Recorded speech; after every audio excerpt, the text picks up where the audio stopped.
That's a drum roll. And we're live on the internet. Nice. Episode 25, you guys, like special Sunday. It's like 6:15 here, Sunday, first Sunday of fall, as Mike pointed out. It's beautiful. Yeah, Awesome. yeah. How's the weather? How are you guys doing? Do you all have like a nice weekend? How's that for a question that's not the same one I ask every week? It was really chilly here talking about fall. I mean, we dipped down to 75 today. Son of So, yeah, I know. It was good. Nice fall weather. It's like beautiful up here. I got a lot of like firewood left to cut and stuff. I finally finished this freaking laminate floor. My back's been messed up all week, so like I haven't been outside much. But it's been so gorgeous that today I just took Hannah and went for like a walk in the woods. Got my like Titan's Heirs hat on. It says Spider-Man, but it means Titan's Heirs, and it was really nice. Yeah, I love the fall. It's so great. It's my happiest time of year. Yeah. Yes. Nice. Agreed. It's usually happier for me when I have more firewood already cut, but I'm still pretty happy. I'm pretty happy this fall. How'd the floor It's turn out? really good. I Yeah. won't show it to you, but like there it is, right there. Yeah, I see a little bit of it. That's it, right there. It looks nice. It came out pretty good. I'm pretty happy with it. Sweet. So You talk about your back, man. I grabbed an inversion table. oh The hang upside Fun. down deal. I got one Yeah. on Facebook Oh. Market for like $70. I know them well. Yeah, huge on the lower back. Good stuff. You loving Yeah. it? My uncle has one. He says it's great. Yeah. I had like pretty significant like issues with my lower back last year, like working a lot of like manual labor stuff. I strained it a couple times where I was like, but this has been surreal where it's like I pulled a muscle between my left shoulder blade and like the spine in there, and it's just like every day this week I like can't get it right. I got balls against the wall. I'm laying on the floor. I'm like stretching. I got tiger balm on a freaking back scratcher. I'm trying to like get it back there. I just am having problems, man. It's not Man, you sound like over 40 issues. good. I know them well. They are. Taylor's the only one laughing. I love it. Yeah, laugh it up, young bud. What? Laugh Sorry. it up. What? Yeah. You know, they talk about that watershed moment in your youth when, you remember when you were all kids and people would slip and fall on the ice, and then that day comes where you slip and fall and nobody laughs and there's genuine concern. We're at Oh yeah, you're like, oh my god, are you all right? Yeah. that. This is like big exciting news for like anybody out there who cares. But we got emotes in the chat. Our boy, the professor, Reg himself, hooked it up.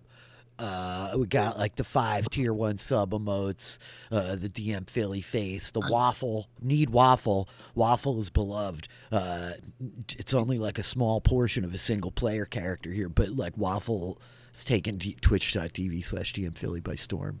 You need the 20, the screaming 20, the dragonfly. We love the dragonfly. I mean, like, there's not a lot of spaceships on this channel, so we wanted to like immortalize the first one. And the Professor Reg himself, good man. Like tier 2, tier 3 subs.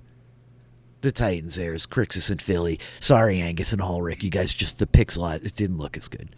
Didn't look as good. You guys are too brawny to be made so tiny. Yeah. It's all good.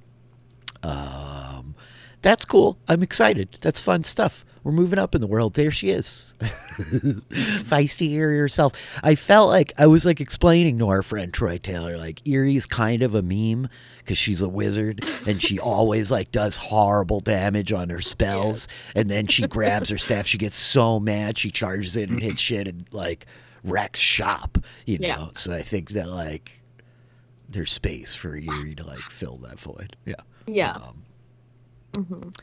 Yeah, I don't know. I've been asking you guys. I'll ask one more time now that we're like live on the internet. Do you guys have any questions? Is there any like mechanical stuff we need to go over? You know, your spells work and your items. You got your armor on. You're able to count all your hit points. We good? Yeah, I can count my hit points. I took my socks off. We're good now. Yeah, it's helpful for me too, especially with all the NPCs.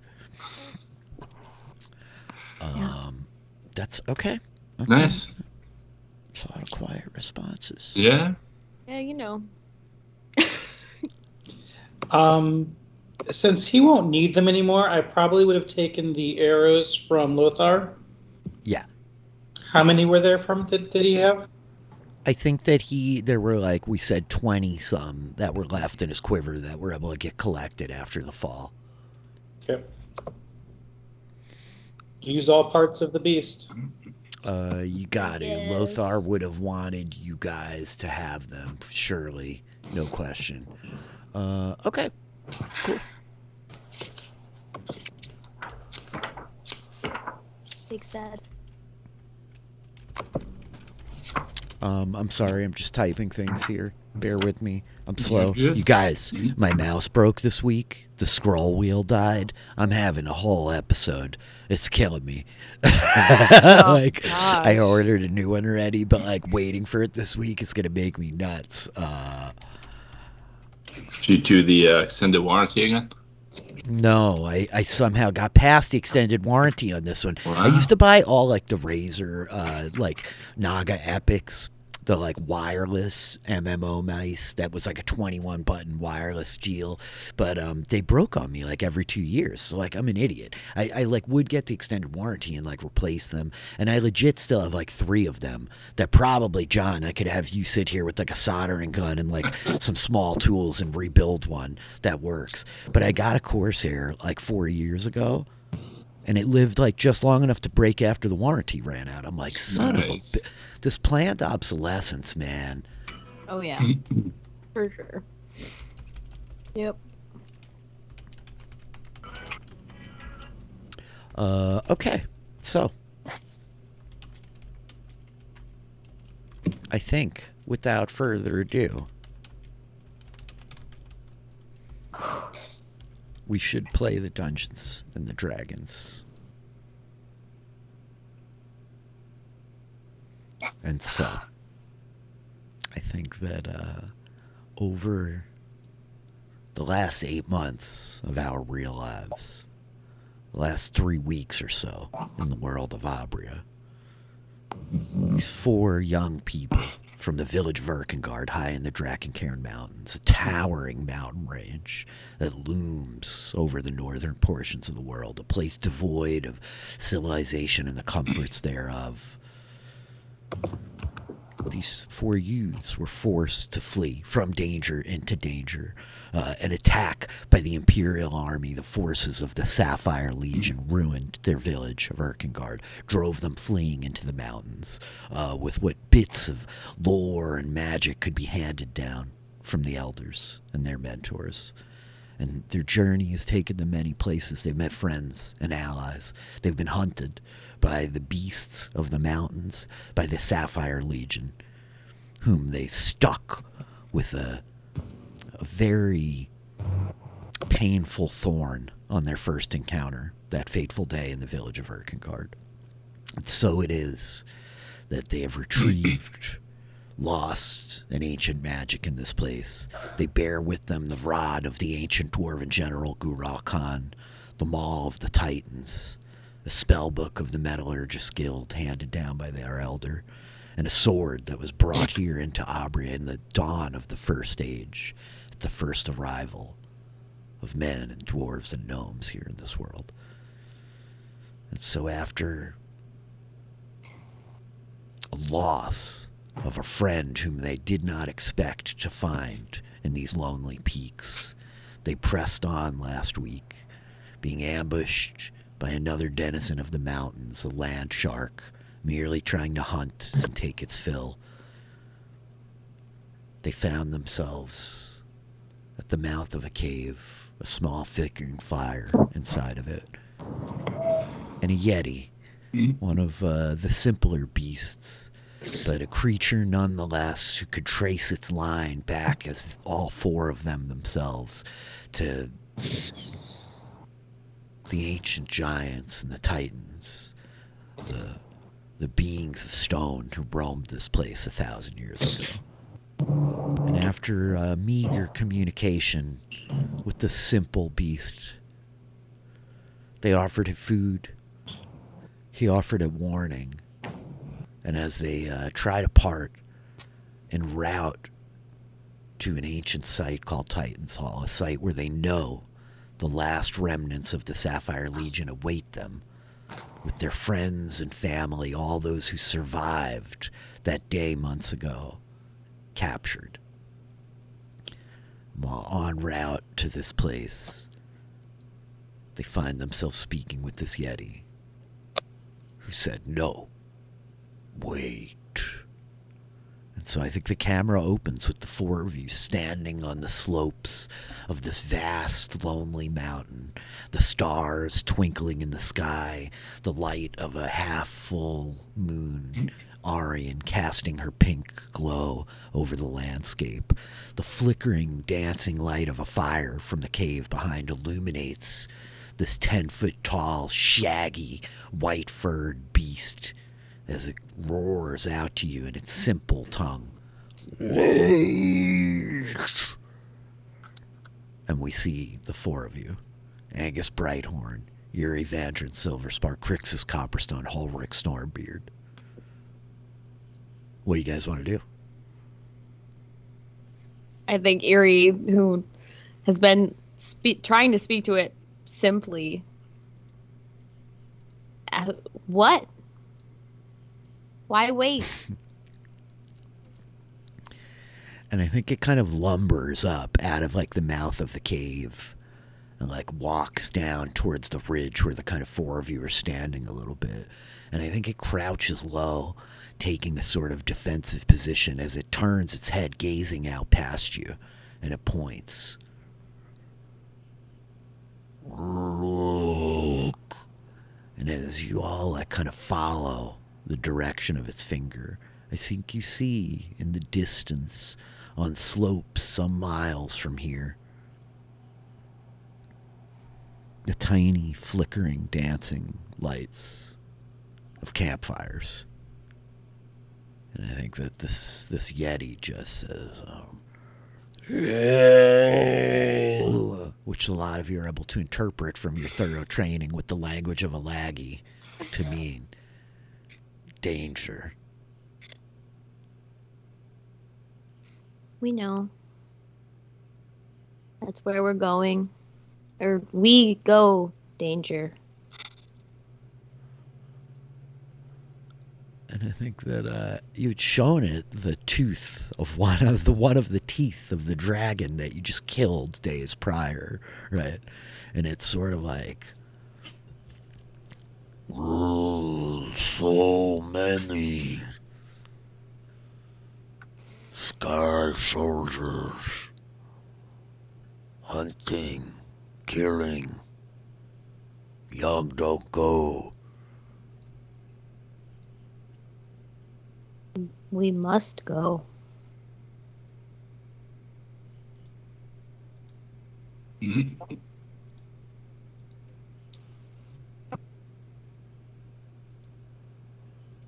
What time of the day is it? Is it like a time where we would camp for the night? I mean, where are we? Yeah, it is. Yeah, it's night. You guys had pushed after nightfall a bit, the sun having fallen, the moon risen. It's like well into the night, right? It's not like past midnight or anything. Yeah, we were looking for a place to stay and thought maybe we could stay in the occupied cave. But we decided to, I think someone voiced an opinion to move on. Well, because the Yeti was like, not amazingly friendly. But Well, what's the status right now? You're standing on the cliff. His cave is like up 50 feet behind you. Yep. Oh, okay. I was just wondering, like, we're looking for a place to camp. Yeah. Okay. I guess we're gonna do what we always do, I guess. Well, crash on his couch. Yeah. we would always do that. I think Yuri turns back to him and is like, we go danger tomorrow. Need sleep. I think it's like nodding, like it's kind of looking out past you. There's like tension in it, right? You could see it like an animal, tight and like crouched, right? And it turns, looking back up at the flickering light of the cave, like, Young, rest. And it starts kind of trying to like shoo you back up to the cave. You know, Okay. starts kind of Yeah. scooching you, Crixus. It like grabs you. Scooching. Maybe, yeah. Scooching, yes. What happens when it tries to scoot you, Crixus? You seem to have I'm react. looking- Check his looking at, pockets for sweets, Crixus. Check his pockets. Oh no. I'm looking at Ulrich and Angus tentatively and hoping that they're gonna voice an opinion about something because I don't know what we're doing. I mean, Erie's like, making eyes like, Yeah. All right, let's come go. on, let's go. All right, let's go up to the cave. Okay. I don't know. Am I gonna be worried? We just killed a dragon. You know, what I mean, this thing's not gonna harm It's us. just, Yeah, it's just one this Yeti. is the island of misfit toys. Yeah. This is the Yeti. Everything's gonna be okay. It scooches you a little bit, and after moderate scooching, the four of you make your way back up into the cave. It's a little smelly, but it's a bit warmer than outside in the cold of night as the temperature's dropping. The fire flickers. I think it throws a piece of old gnarled wood onto it, and it kind of like gestures down to like the hides and stuff. Like, sleep, rest, safe. Yes. Sleep. Rest. Okay. Okay. Yeah. You guys all get to sleep? What do you got? Sleep. I don't think this thing's gonna harm us. That's just my instinct. But I don't think so. I think we should. I think just in case, though, if there's anybody else in the area, because he did mention that there were campfires, and they might do a patrol. okay, we could run watches. Yeah. I mean, whatever. I mean, even if they fly by, they might be up to something. Just to be aware. I don't know. Mhm. All right. Everybody want to do a watch? Yeah, sure. Why not? Yeah. Okay. The All right. 2-hour shifts. And so like the night wanes on. I Oh think wait, that wait! You know what? Just for sake of setting, does this cave have anything unique in it for everybody to, or it's just a standard cave with whatever? yeah, it's like this twisting kind of curled cave, and it has a bunch of like furs and hides. There are like bundles of like long sticks roughly sharpened at the end. There seem to be like piles of rocks. There's all manner of like bones and stuff in here. I think as you're like kind of looking up at like one of the walls, there are like hanging kind of berries, leaves, branches from trees. It's a very sort of overfull little environment. Okay. I was just curious about if there was a lot of bones and stuff. Yes. Mm-hmm. Yeah, it's more domesticated than you might have expected, having not been in a Yeti's cave before. But it's not quite as nice as in a Laggy's hut, Nice little Airbnb. Yeah, very much. So you guys are able to like shift through your watches, sleeping through the night. I think that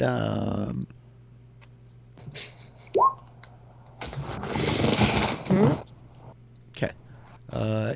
I think that there's very little of event. Crixus, you're like keen perception. You might hear the sounds of something moving outside the cave at night, but like peeking your head out, you catch sight that it's like a small pack of like mountain wolves.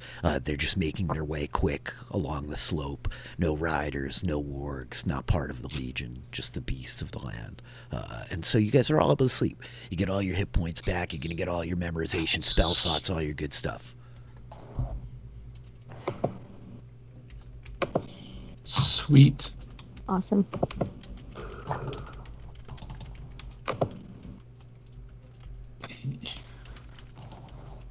Well. Oh gosh. What? Time to pick spells for the Time day. to pick spells. You guys let me know when you're square. I think that the Yeti like alternates between kind of like light Yeti napping and watching Oh. throughout the course of the night.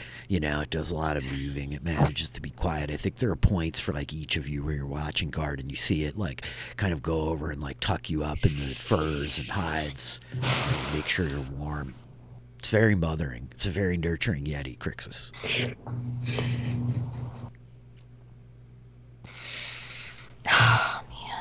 That's great. I think that there is a point throughout the night while you were all sleeping.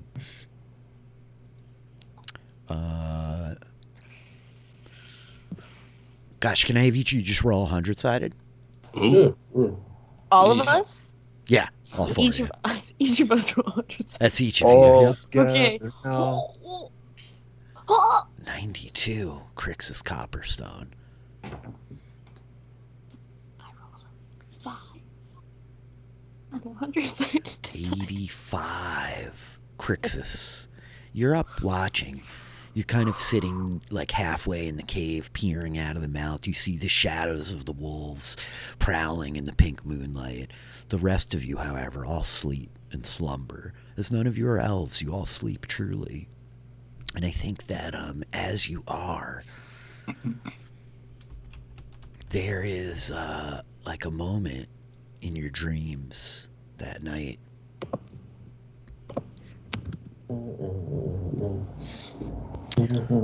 where each of you like find yourself in the streets of Erkengard. But the Erkengard of like before, like alive and kind of vibrant, bustling. The people that you knew, old Uncle Bez, the Dragonborn carpenter, Ulrich's parents, Ursula, Nallis the smith, Rogash with the Alagi cubs. And I think that there's a point where each of you kind of see each other in the square. And you see this tall kind of woman that is wearing this blue robe, and she pulls the hood back to it, and I think all of you recognize the like long sleek black hair, the pale skin. None of you have ever been very close to her before, but you all remember her from that fateful day, standing on the disc, flying on the far side of the valley, the Baroness Verilith. So, Rich, Ulrich. is this when Ulrich and Crixus start charging toward her? It would be, and Just I think Ulrich and Crixus. yeah, it would be, but I don't Crixus speak for everybody. nope, Crixus is awake watching wolves, and only these other three are here, sadly. But I think that each of you... You said everybody. I'm sorry. Okay. Nope, sorry, Crixus is still asleep. But so I think that the lot of you, the three of you, you see her as she turns, like looking at you, and I think that like she speaks, like, are you all still out there running? Running. So, I guess the question would be: do we recognize this as being a dream, or? Make an intelligence check. All right, right? Because Yeah, that might I'll- influence. Yeah, I will. Sure. Also, intelligence. Just straight intelligence. Angus descends from What did Yeah, Angus I'll say? take her. What did Angus say, Kurt? I would say Angus descends from the ladder that's made of cheese. Yeah. You step And off the puts his- cheese ladder. Puts his pants on. Looking down like shit. I've got no pants. Ulrich, I think with the 12 you recognize it's a dream. Okay. You like remember there's that moment where you're like, and then you remember this is all like kind of too good to be true. And so I think that she's like looking over you, and she like looks back to Eerie like, Is she wounded? no. Okay. Yeah, and I think she looks back to Eerie like, running. We keep chasing you, and you keep turning to bite back. The Minotaur is dead. Yeah. Did you Not figure sorry out your about that dragon one. is dead yet? I'd guessed it. You may be proud, but it was a young, weak creature compared to me. How long will you run? Who says we're running? Who says we're not just leading you on, waiting for the right opportunity to turn around and kill, and then lead you further out.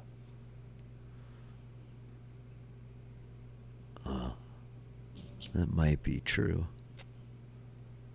But I will hunt you now that I've found you for as long as it takes. Why? Are we really so bothersome? No. You're of little concern. Oh. The boy, the dragon child, he's of great interest. And the things you found, of course. You'll never have him, and you'll never have what we found. Ever. That is why I give you this one chance. I wanted to see you again closer. I did not take you very seriously. But you might escape if you keep running. I just wanted to check in.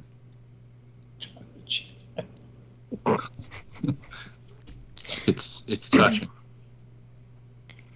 Yeah. You won't get what you want at Titanfall either. Oh, you know where we are. Of course. Kind of a big thing to hide. A legion of evil soldiers.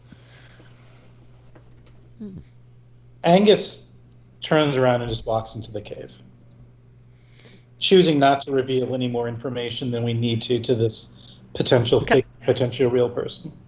Okay. Yeah, you turn and start like walking in the cave, and she just kind of glares after him like he's not that important either. Mhm. You, I think I probably will have to kill first. She like looks back to you, Eerie, and she's like, your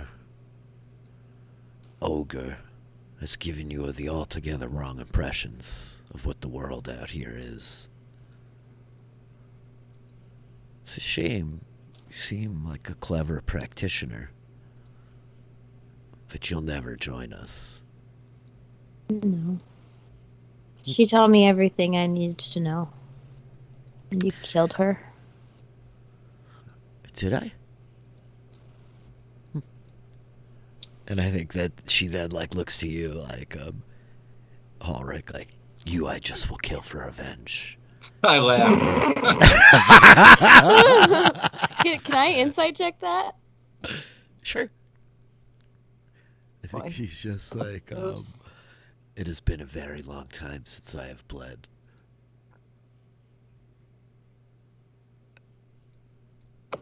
Yeah, it's really hard to like know the authenticity from this person in this strange dream, but like, why would she say it if it were true? You know? Yep. Well, she could be doing it. She could be lying, and she really wants to kill Ulrich for fun. You know. No, that's not true. that. Not that. That's true, Mike. That's true. And I think that like with that, she like looks glaring back at you, Eerie, and it's just like, come and get her.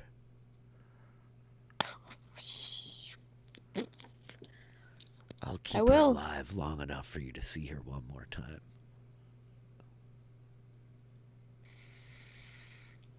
If I live, I will grow strong and steady until I can kill you.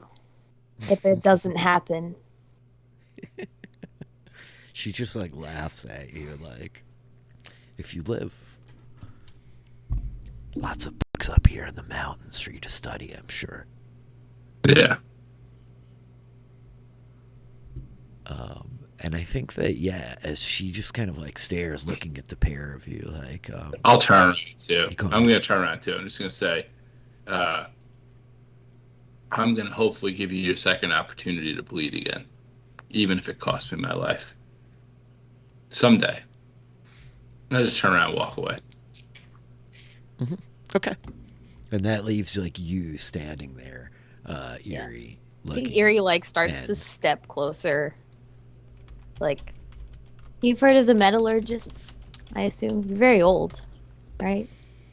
I've killed more metallurgists than you will meet if you live for 1,000 years. I only need to meet a few.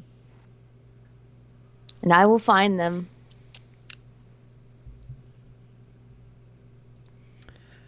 And she like chuckles like, I doubt it. And I think that she like proceeds to like step forward towards you and suddenly starts like levitating in the air. Wind kind of like begins to like wrap around you, her hair like growing wild, and you see like her elvish face, like she grimaces at you. And yeah, this like blue like light begins to like gather at her hands, and she's just like, come and get her, I dare you. And like you see like almost this whole visage of her face growing like stretched and like vicious and like wretched and rotten, almost like this like remnant of like undeath as she's looming over you. And she just like growls like, sleep well, girl. And I need to have you roll wisdom saving throw. Okay. Eerie. I think also Eerie, like, as she's like doing this, like, I think Eerie, like, brandishes her staff and like does like in this moment tries to like swing. Yeah, okay, great. But wisdom saving throw, okay. Wisdom saving throw. Yeah, and I think she's just like, and her hands like unleash this blue, like electric, like almost tendrils of lightning leaping from her fingers, begin to like strike down all the people of the village around you. You hear their screams, you smell like the burned flesh of that day, and I think that after like the flash of blue light, just like all around you, Eerie, you just see like the undead, the like people that you knew, your friends, your family, whom you were forced to put down before any of this even began. You take 13 points of psychic damage, and you're like racked over the course of the next hours with like nightmares, preventing you from getting the benefits of a long rest. Okay. And so I think Crixus, as your like kind of watch shift ends and you go to wake up probably like Hallrick for the last shift in the morning, you could see like Eerie is kind of like frantic and sweating as she sleeps, turning and tumbling. The Sasquatch is like looming over her, making these like kind of comforting like cooing sounds, trying to like deal with this in its simple way. Yeah. Is this something like medical that's going on with her? Just determine that. Just sure, make a medicine check. Go for it. Yeah. Yeah, you don't think that like she's ill or sick. You think it's like it's something clearly affecting her mind, right? It's that mind-body connection that I think Crixus can like intuitively hone in on. I guess what I do is I get some cloths and I water them down and I dab Eerie's head with it, It's a nice cold compress. And so I think that it's a few hours before she finally wakes. Eerie, you wake up like stressed, unfulfilled in your rest. The Sasquatch seems troubled. Crixus is like sitting near you, the small basin of water. Yeah, I think she just like kind of shakes her head and like kind of like pushes them away, like just didn't sleep well. Do we all wake up? Like, is this a point where we're all? You're all awake. Yeah, I mean by like it's morning at this point. Yeah. So I would just say, man, I had this crazy dream with the Baroness in it. You guys, really weird. We were there. I never remember my dreams.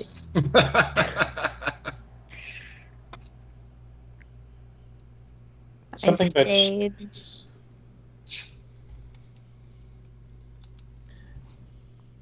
What were you saying, Angus?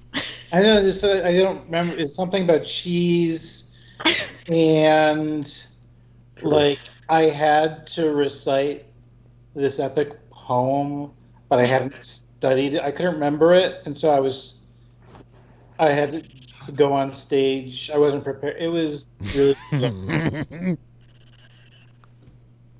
Yeah, I think I Another made harrowing nightmare. think I made a mistake by staying after you walked away, Ulrich and Angus. I stayed.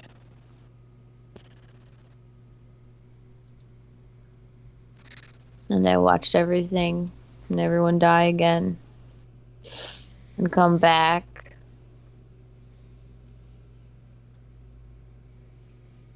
You okay? I haven't been. I'll be fine. I think it definitely speaks volumes to, like, you know, to Ulrich and the inexperience that it never would have occurred to him that you could actually be harmed in one of your dreams. You know what I mean? Mm-hmm. So, Do you think it was magic? Yeah, I think it was her. What did she want? I think she wanted, I don't know, to see. to push And our she- buttons. Yeah, Oh, and she did. Well, she found us. I mean, that might not be the last time. Yeah. She said in there she found us. So does that mean she physically found out where we were? Does that mean she just located us in, like, our dreams? What does that mean? I don't know. Because I didn't want to make it obvious that we were looping back around. Yep. You know.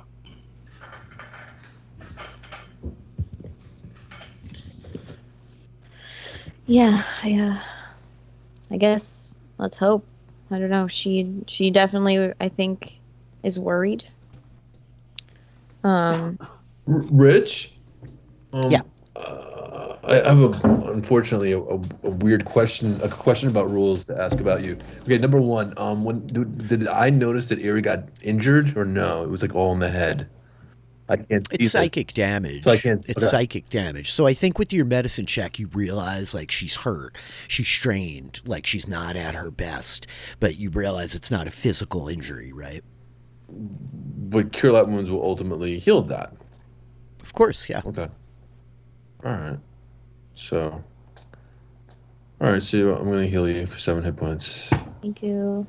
I assume I would probably be doing it when my point was like I'm sorry. I could have done that when she was like sleeping, when she was like I saw that Sure. happening to her. Yeah, She was absolutely. suffering.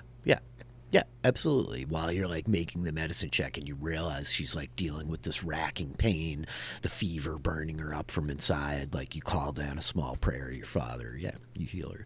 So it's only 6 damage. So it's like 6 in the morning, a little bit thereafter as Erie's waking up. Like the Squatchmo is just kind of like hanging out here in the cave. The fire beginning to like dwindle a little bit. I think it's like gnawing and eating at some meat. And it probably comes to each of you with like a hank of like slightly rotted flesh that it's like. I don't take it. Thank you. Angus points to his teeth, indicating he's a herbivore. Yeah, it's just like, of course. And I think he like reaches up like and hands you like a branch with these dried little raisin berries on it, you know. Sure. Angus, They're good. They're a little tart, but good. Angus will chew on them. Yeah. So yeah, it's like a little after 6 in the morning, you know. Erie's effed up and didn't get a full night's rest. Crixus just burned a spell. I don't know what you guys want to do here, but you guys tell me. Well, since I make prayers in the morning, is it possible that I don't? How's that work then? Am I losing a spell? Is this counted for today's measurement? This is after, yeah. Okay. I think that Fair like enough. unless you take another rest, that you've burned a spell slot. I kind of figured. Well, you know what? Is it okay if I instead then use the healing potion? Yeah, of Would course. that be okay Yeah. instead? Yeah. Do you want me to roll again for that, or? We could just call it 7. Yeah. Okay. Cool. I'll take it. How many healing potions do you have left? I know you'd made a couple. But maybe 100. No, not too many actually. I'll tell you right now. I'll look it up. Bup, bup, bup.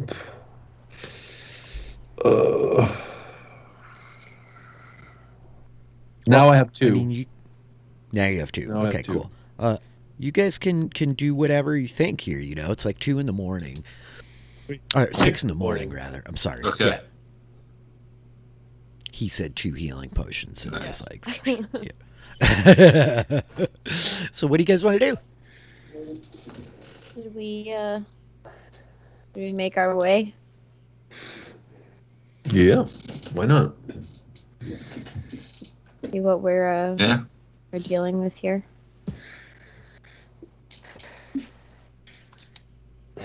Okay. So you gather up your packs, your gear, your equipment, armor restrapped, belts cinched, boots tied and laced. And they ain't leaving till 6 in the morning. Sorry. There's a famous TikTok videos that they say it's 7 a.m. in the morning. It's 7 a.m. but it's 6 a.m. now. I wish it was like it's 7 a.m. I'm referencing the Snoop Dogg song. But... I know. I just want to keep. Taylor said we're making our way, and so all I've been doing is going making our way to. Stop. Let's stop. You're gonna kill me. So I think that with that, the 4 of you begin to like make your way, as it were, away from the cave. The Sasquatch, like, kind of lingering, like, gives you like before you go, like young, be safe. Thank you. You too. Yeah, give a wave. And so you go. So I think we cut to like the montage, right, of the 4 of you kind of traversing over the peaks. You're following the course of the ring, the Brighthorn's ring, handed down by Angus's father, and of course the map that you reconstructed in the tomb of Guralkhan. And the idea is you have to drop down off this mountain that you're on into kind of one of the valleys, climbing back up these peaks on the other side to get into Titan's Hall. Once a big fortification, as it were, not like a fortress per se, it's the wrong word, but like a massive kind of meeting hall and structure, a place of like ceremony and celebration, a hall for the meeting of the various Titan clans and families that lived up here 1,000 years ago. Now it's pretty much like a blasted open ruin place. Columns kind of jut out into the sky like teeth, denoting it from below as you guys kind of can see it up on the mountain some miles away. But so you drop down in off of the peak through the valleys, right? We're watching you kind of down hills, up hills, on sort of paths of the mountain goats, like climbing, breaking footing your own, pulling on the plants. I think that the snow is noticeably diminished from those first days after Erkengard.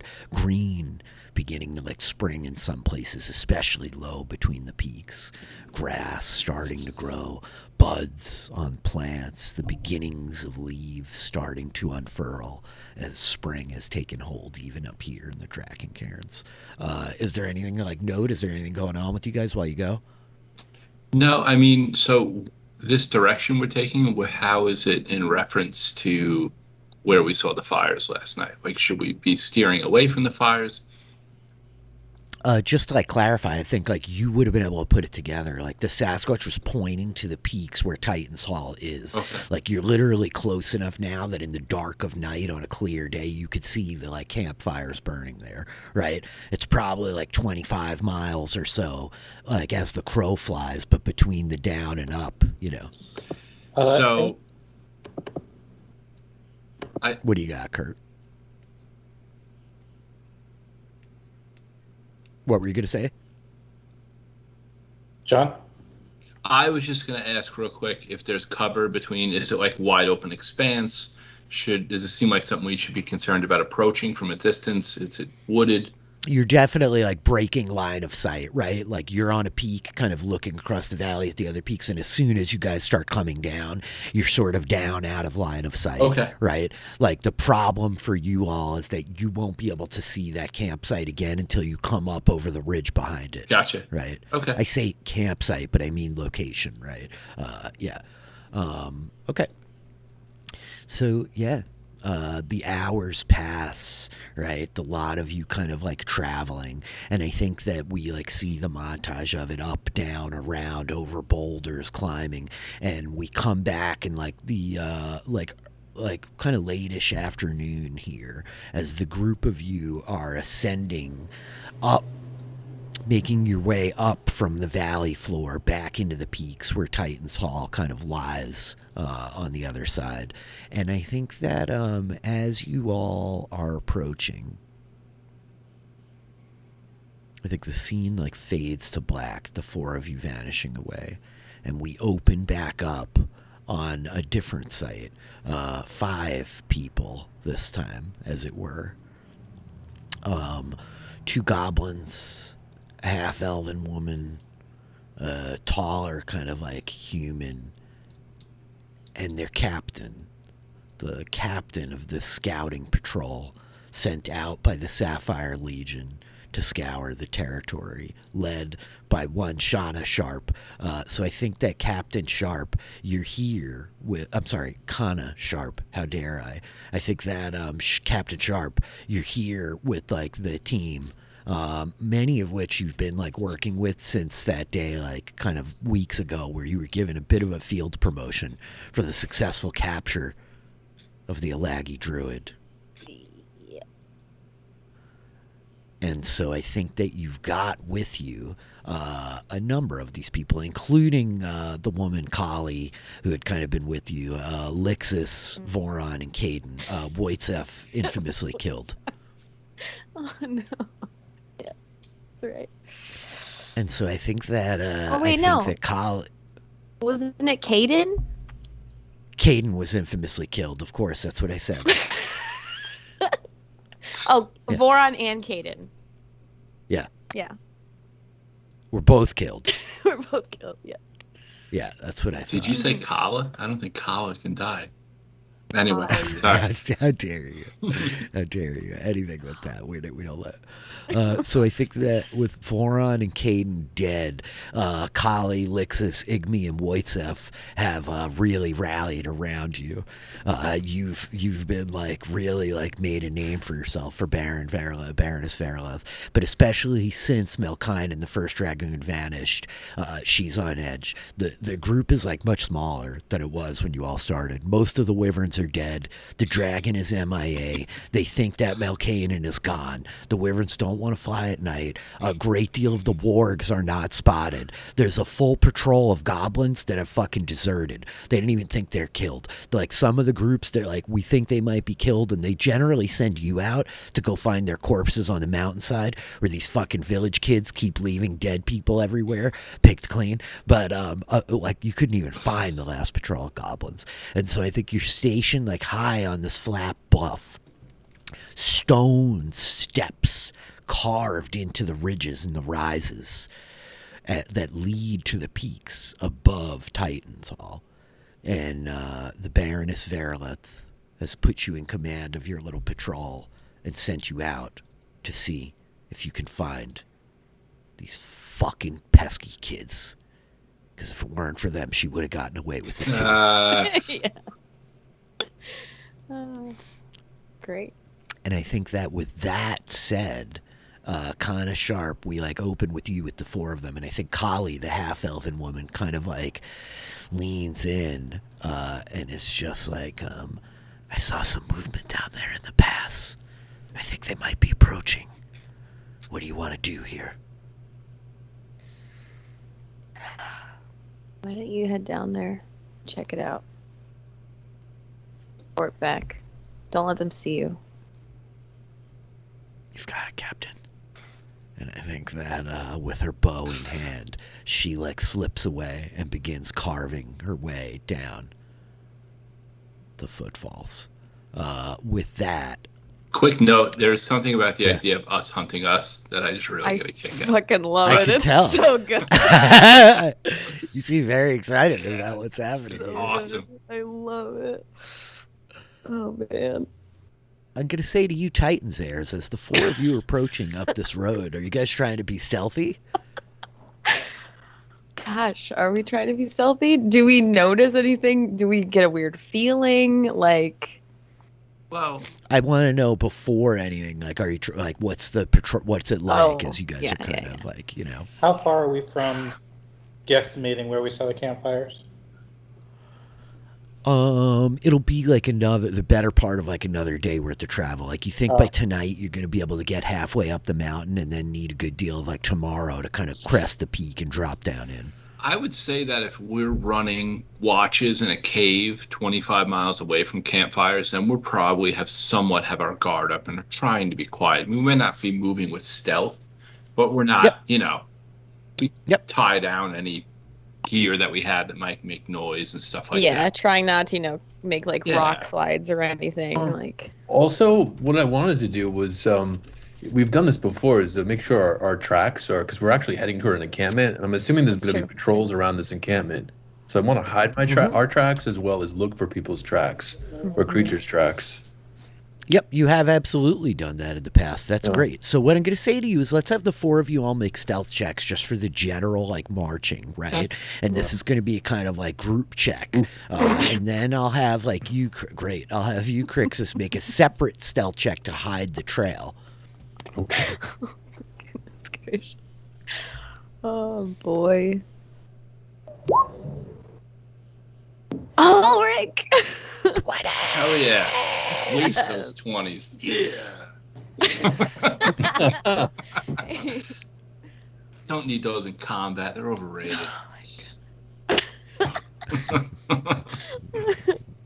Oh no. Okay, and then Crixus, if you want to make a separate stealth check to try to hide the tracks that are coming behind you, you could do that. I would like to petition survival. Yeah. Okay, go for it. I mean, that's what I did before. That's why I'm...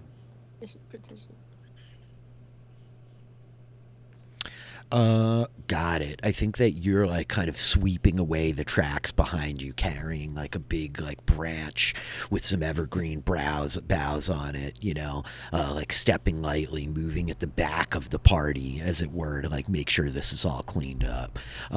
With that, you guys are all also like looking for stuff. You could choose. You want to use your passive perception, or you want to roll? I'll use a passive perception. My passive perception is pretty amazing. It's the same for me, either way. Yeah, you can roll it. Or no, sorry, that's wrong character sheet. 12 is Eerie, so I think Eerie will probably roll. I think we'd be looking. I'll roll a perception. Yeah. Okay. So I think that as you all are like coming up the ridge, Crixus, Eerie, you all hear the sound of like rocks kind of tumbling further up the ridge in front of you. You don't spot anything, you don't see anyone, but you hear what sounds like, and not like in a natural way, like it's followed by what sounds like footsteps, right? The like stepping of somebody like moving up a hill and kind of rubble like skidding away from it. And I think as you all hear that, How far away does this sound? About 50 feet up the rise from you. Like, you realize you're following the steps on like the set of switchbacks. 1,000 years ago there was a road here. Okay. And you see these steps etched out of the stone in front of you, covered in like moss and lichen, aged, right? If I had a free round, I would probably knock an arrow. If it's 50 feet, that's pretty far. Mm-hmm. So I think it's just Crixus and Eerie who see this. What do you guys like say? Yeah, or who hear this, I should say, in the back. I'll signal to everybody what's going on. Mm-hmm. Yeah, Eerie would be like, if I see, looking for an ambush, right? Okay, and with that, Hallrick, you knock an arrow, and I think that the scene, like the camera rises up the ridge, right? Like losing line of sight of the Titan's heirs until we see the lone, like, scout, her, like, grayish black cloak pulled tight about her as she's, like, scurrying back up the steps, like, and Kali comes, like, racing back up to you up here on the top sharp, like, it's them. It's those four. They've got the Dragon Boy with them. Good. So just for the setting, are we on like a bare hillside? Are there trees? Just kind of describe it for me. Is there cover? Is there a different way we could go up the hill that doesn't utilize these switchbacks? Or Blam! There's the battle map. Okay. Blam! You guys are Oh, down man. here in the bottom right. I realize like I'm streaming the map without actually showing any you of it. You guys are down here in the bottom right, right? And so what you're seeing are like these sheer kind of ledges with these rows of like switchbacks where the stairs are kind of like leading you up naturally. Again, these stairs ancient forged, right? Half taken back by the wilderness. So your line of sight up the ridges is like dramatically cut off once you get past the edge of the ridge. You know what I mean? It's that like just the angle of like looking up there. Okay. But we cut quickly to the party gathered at the top, crouching beneath rocks. The two goblins, the two humans, and the half-elven woman. And so Captain Kana Sharp in front of you is the half-elf Kali, like crouching low, and she's like, "It's them. It's the four of them." Good. They're coming this way? Yeah. Well, let's get set up. They're on their way up. And I think she like kind of nervously looks to the others, and I think that probably it's I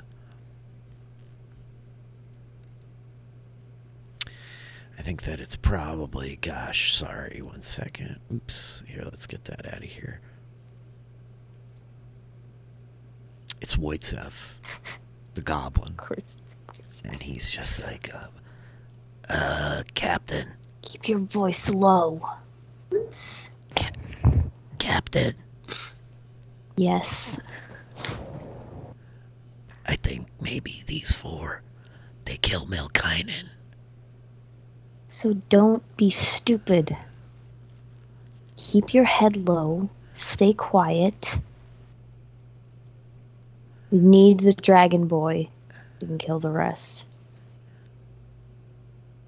Maybe Maybe. we just leave. Maybe we head south. Don't look back. I'm sorry. I'm sorry. This must be a joke. Are you making a joke right now? What's that? Yeah, yes, was bad joke. Was bad joke. No, that's hysterical. Good job. I think you like look and you see Kali is like standing behind him with a knife in her hand. Totally like ready to kill him. I don't want to bet And on she, this, like, but I nods to you. advocate killing every opponent. But go Yeah. on. Yeah. And I think that she like nods to you as whatever. So you tell them what? You want them to like hide up here? Yeah, like kind of spread out, hide. Yeah. Try not to be Okay. seen. Don't kill the dragon boy. Kill Okay. everyone else. Okay. And so what are you gonna do, Sharp? Yeah, I think Sharp will kind of gosh. There's like these little rocks up here. Uh-huh. How big is like this guy over here? This one. Yeah, it's big enough you could crouch behind it. Yeah. I think she'll head over here and just wait for a line of sight. Okay, you got it. Yeah. Kali's over here. This one's over here. They're with you. Okay, and I think that with that, I say to you, Titans, it's like, okay, so you guys are like peering up the ridge. You don't have great line of sight. You're ready. Ulrich, you got a bow in your hands. What do you guys want to do? I'm going to turn around to our party first, and I'm just going to say that we have to be really careful here. Like clearly they're going to be waiting for us to come up the stairs, and they have the high ground. So, right. So yeah, I've been hearing a lot of this out of game, but we don't know what's at the top of here. We don't know if there's a group or it's just that one lone scout. We don't know what's going on, but we need to be really careful. I mean, should we? I can send Denon to see what's up, but should we maybe try and go another way? I'd like to. My concern is that they could possibly alert the main camp to where we are if we don't get whoever that is. So I don't know. I'd like to proceed because they're going to be infinitely faster than us on a wyvern or something like that, that if they know the general area we're in. Well, if I can send Denon up there and there is people up there, I could I could try to burn them out. Well, maybe you could see through Denon's eyes, like you've done, to see if there's where the staircase is, and maybe there's a not too big of a slope we could get up. So we could, I mean, they're going to expect us to come up the stairs. Maybe Denon could figure out another way, or you could figure out another way with Denon. Yeah. Yeah, let's do it. I think Yuri like pulls Denon like out of her like sweater and her like hair up like that. And all right, buddy. Go on. Yeah, I think so she like with that- sits and like, you know. And with that, the tiny chipmunk-like form of the ground squirrel Denon may begin scurrying. He can climb like straight up these walls and stuff, so you got it. You may go ahead and like move him as you see fit. Yeah, I think I can't grab him. Oh no, what have I done?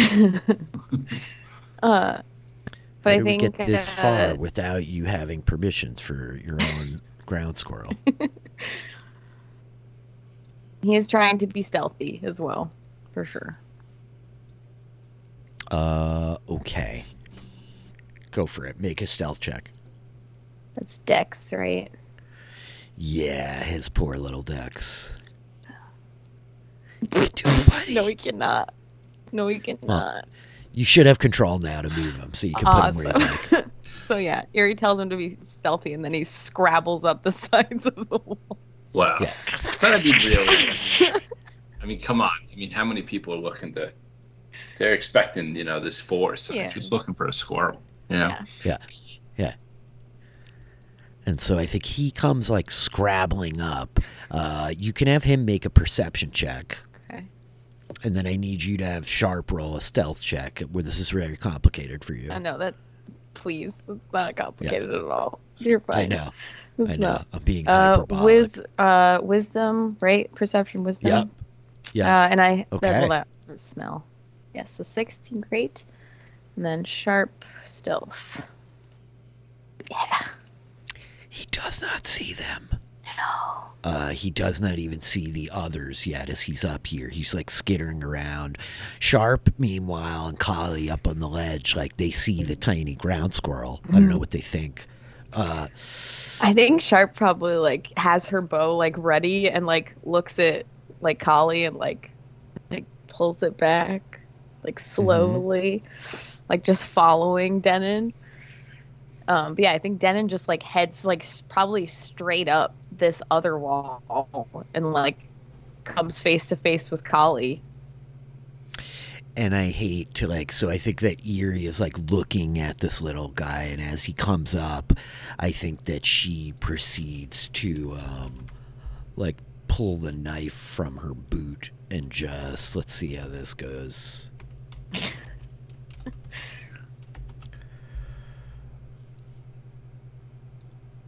I think she just, because she's not going to like shoot and give it up. I think she pulls the knife and like stabs down. 12. Does that hit Denon? Yes, yeah, his armor class is 10. Eerie, you're having a really rough time in the Mind Palace today as she drives the dagger down into the poor squirrel. I'm really sorry. And you're just like, as you like pull back, like gasping, Denon destroyed.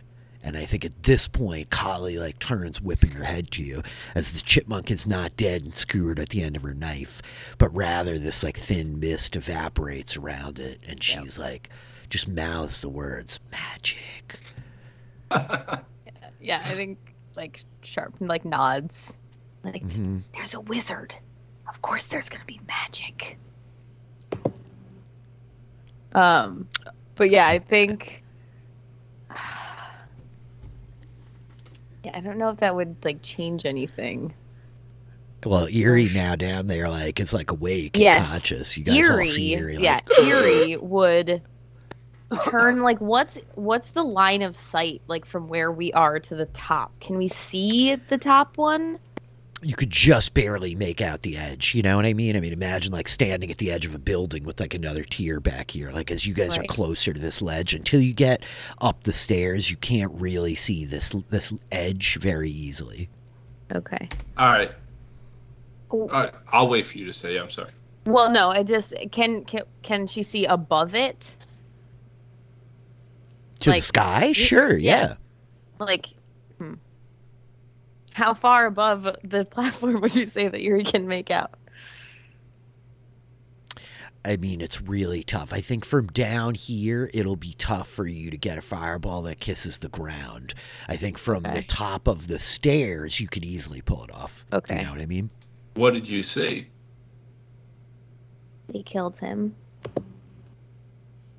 And I'm sorry. so Denon wouldn't have seen any of them like but Kali, right? Because I don't think so. I think he pretty badly failed his perception. Yeah. I'm gonna creep up the stairs until I can just make out the ridge line above this ridge line. You got it. Like if I crouch down, can I obscurely get up to like here? Well, make a stealth check. Well, I mean, I'm looking up as I slowly walk up. Yep. And I'm trying to see, like, is it conceivable that I could get on the next landing without being seen? Yes, it's conceivable for sure. It'll, like it's not guaranteed, but yes, right? Like the deal is I would give you advantage on a stealth check if you're moving at half your speed to crawl up here. Hey guys, I have a really Yeah. I have a crazy idea. Go for it. What's crazy? So, why don't we make ourselves known, and why don't you present Crixus? Why don't you guys? Crixus says, "Hey, maybe, you know what? I think they have the advantage here, and maybe we could flip it around by announcing our presence, and saying that you're going to deliver me to her." Well, we only think that there's one, and we don't know that they. But even so, but if it's one person, maybe the person will disappear and run away, or reveal what else is going on. But I mean, I'm just saying that it's very disarming if we said, "Hey, guess what? We have what you want." Kind of flips the script. But hey, listen, if you just want to go sneak up the staircase, that's fine too. It's just a plan. It's just a zany, crazy plan. That's all. I like it. I really do like it. I just need to see the top. We're gonna present. All right. So I say, here's what's gonna happen. I'm gonna present us as wounded and weary, and ready to give up because the Baroness came to us magically in a dream and told us we would all be safe if we surrendered. They don't know if I'm lying or not.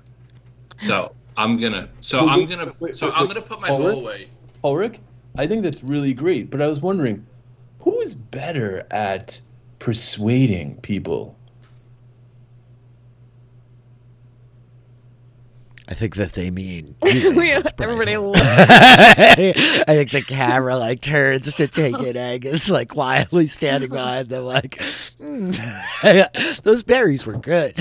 Crixus is like, but who's good at persuading at the party? Scratching away. You muted, Kurt. I didn't have anything important to say.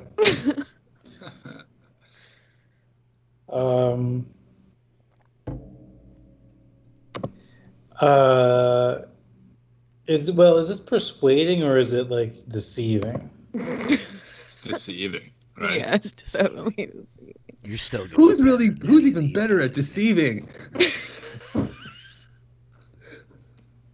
I mean, I can try. You could do both. I mean, which one's higher?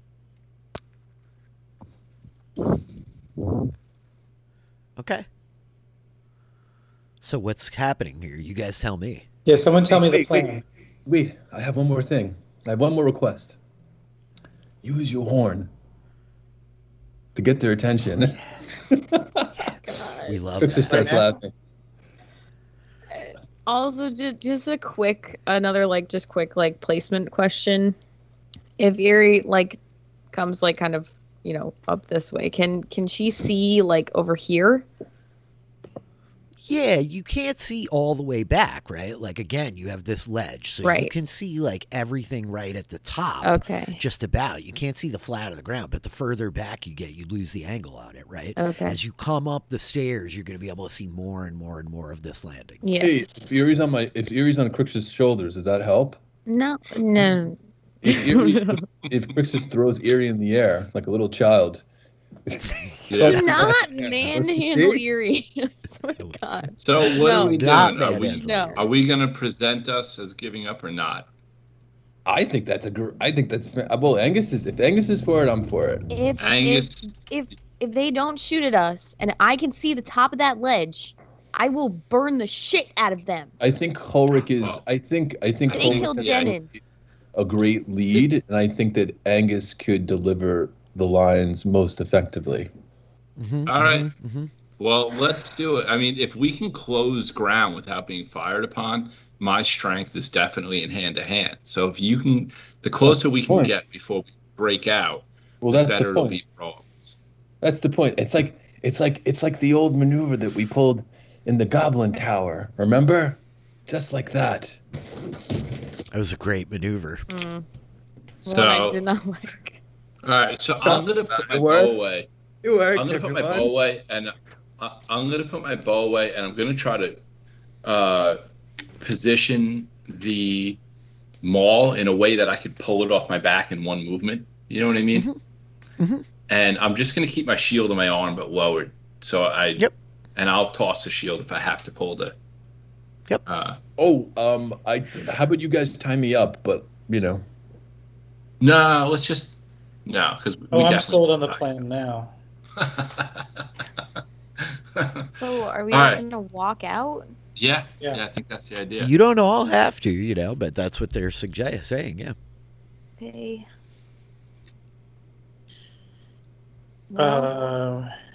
We can just like wrap some rope loosely around your wrists. yeah, Let's just say I we're ready don't to give know. up. 'Cause Yeah. Baroness told us that we'd be safe, and she told us in a dream Okay. that we'd be safe. Angus will pull out his war horn and blow a fanfare, and then he will take out his bell,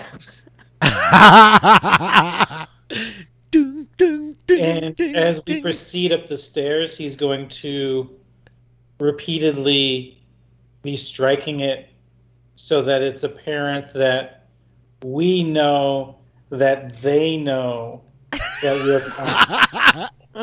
Dun, dun, dun, dun. I'm All gonna I be can honest. hear is Every Mountain. time you say you pull that bell out, all I hear is ding ding ding ding ding ding ding ding ding ding. I just hear Mountain. Dun, dun, dun, dun, dun, dun. Dun, dun, dun, dun, dun. As you guys are like coming up the. So, okay. So I'm gonna. Are you guys move up to this first landing? Yeah. Yeah, I'm gonna put on a little bit of a limp too. Erie's Okay. standing in the back though, for sure. Okay. So I think at this point, Sharp, you hear the like, bah, bah, bah, bah, bah, and then you hear the like bell, but it's not a cowbell. And Sharp and Collie like turns looking to her, and Sharp and Collie like peering over the edge. You see the four of them coming, and they seem to like be like surrounding the Dragon Kid. I don't know what she does. Crixus, with your passive perception, you just make out. You do not see Sharp, but you just make out the sight of a woman like crouched behind the rocks up here, like staring down to you. So I guess I ask you, Sharp, what do you do? I think. Gosh. I think Sharp would like kind of like, wipe the confused look off her face and like look to the others and like, just like wait, wait, like And like so wait you- for my shot, like wait for me to shoot. Crixus, you spot the woman hiding behind the rock. I tell the others. Keep going. That's Just the keep one going. that killed Denon. Okay, just keep going. As close as we can get. The closer we get, the better. Angus will repeatedly also cast Prestidigitation to create showers of sparks 10 feet in the air, like little flares kind of as we're going. Uh-huh. So you guys could continue to move yourself. I don't Alright. know, like probably Alright. to the top of the Yep. second set of stairs. Come on, Angus. Move it up. He's moving. Angus is up there, All right, I'm with you. I'll just say step behind you. and he will announce, "We come with the boy." That's what Sharp hears. Do you say anything else?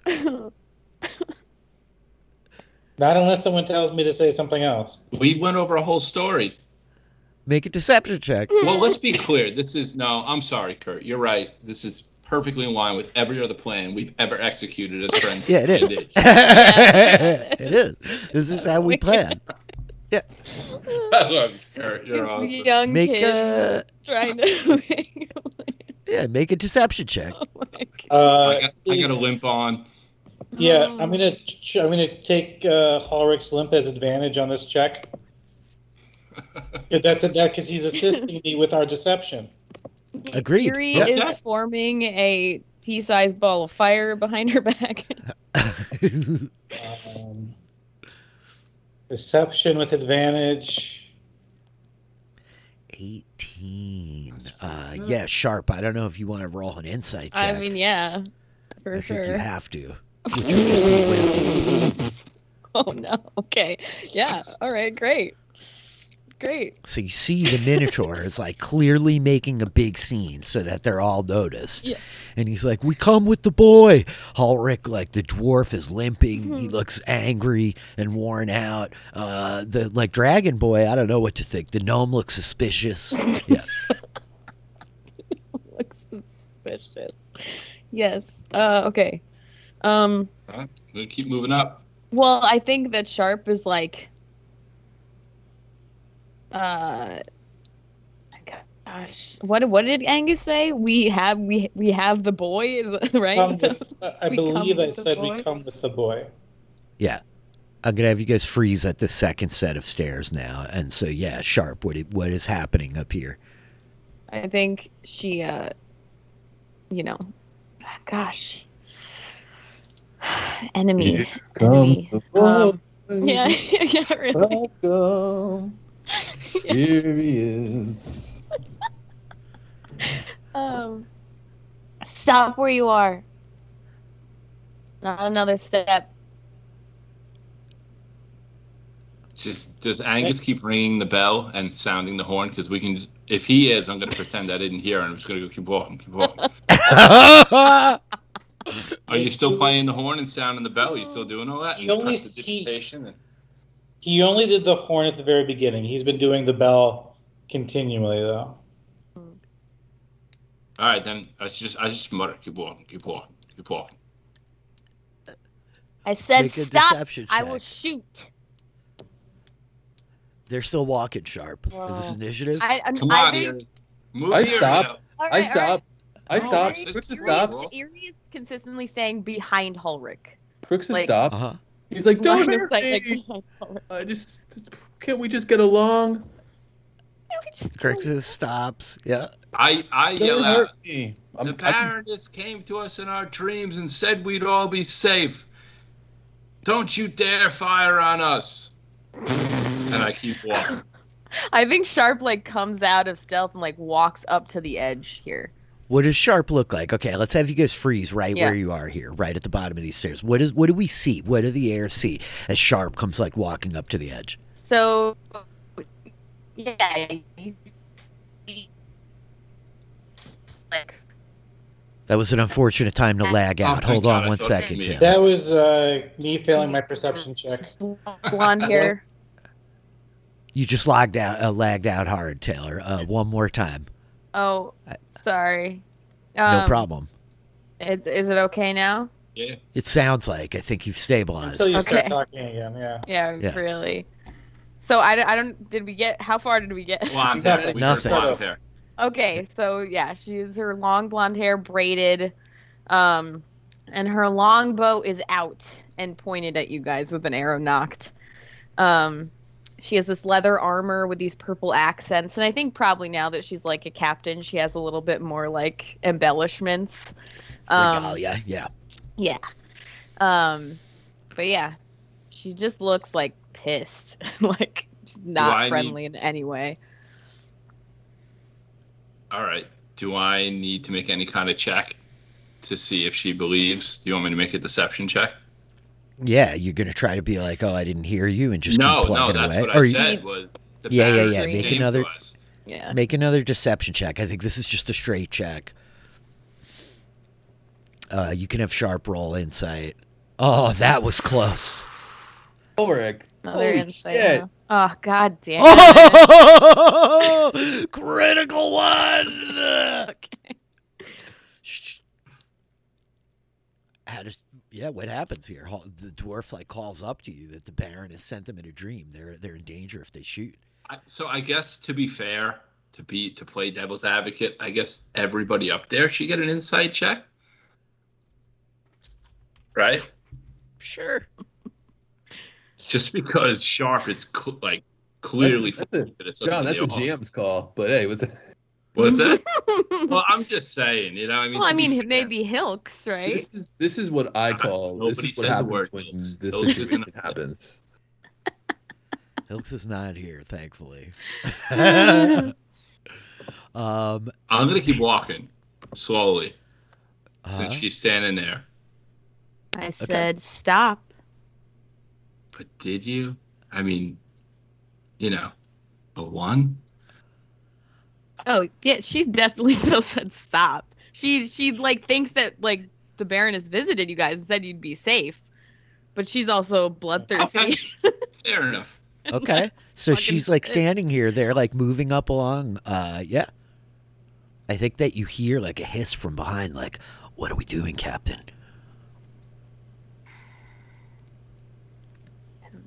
I motion for Erie to get behind me. Erie's Like sorry, I I'm look, like I'm just saying. I look at you and then I look at the spot behind me. You know what I mean? yeah, Like, yeah. and probably Crixus to the back. You know, a motion for Crixus. Like, I'll shake my hand off just that way. She said you would be safe if you give us the boy. She said we'd all be safe. We're If tired. what? We're tired. We She killed your doesn't dead care if blue you're dragon. tired. We are tired. That's why we're here talking to you. They said they killed the dragon. You hear White's from behind a rock. Oh. And I think Lixus is like, "Shut up." She Did just I said hear you that? would be Did I hear safe. that about the dragon or no? Mm-mm. Well, make a I'm perception just check. Okay. Yeah, I'm make- just asking. Because if they did, nah. Nope. Oh, dang. So I saw that red. can I throw one of the dragon teeth up onto the landing? Yeah, of course. All right. So I'm going to try to throw the dragon teeth. Obviously, underhanded. I'm not trying to Yeah. impale anybody with this thing. Yeah, you toss the dragon tooth up, it like clatters off the top step and like skids to a stop. And I think it's at this point that the four of you see a pair of others step forward. This like human woman with like her head kind of like shaved, and this little goblin in like leather armor, both of them holding bows, kind of looking down the stairs. And I think they're like looking down at the dragon tooth, and they turn and look over to Sharp like, "It's your call, Captain." What did she say? You going to her? That we'd be given passage back to her. That we would be safe with our villagers.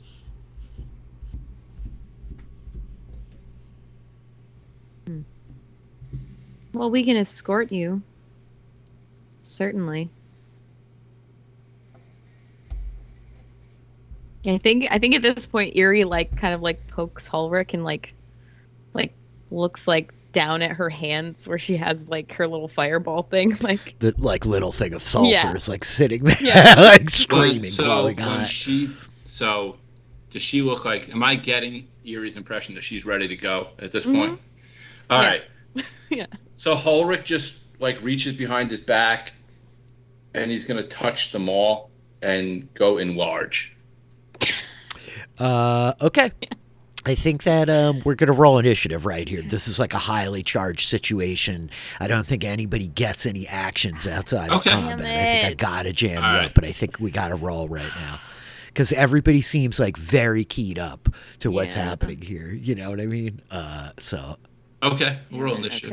Okay. Click your tokens. Yeah. don't forget to click your tokens. Tokens.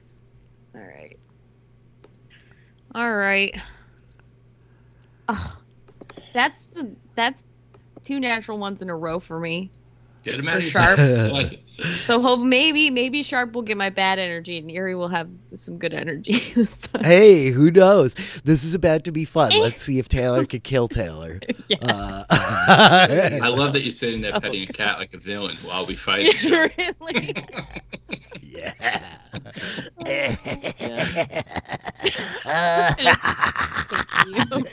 That's all of it.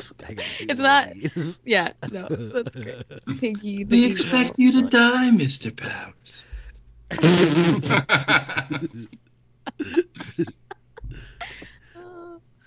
He's annoying, dude. He waits till I'm streaming, and I think it's like I start talking, so he wakes up and is like, "Ooh, what's going on?"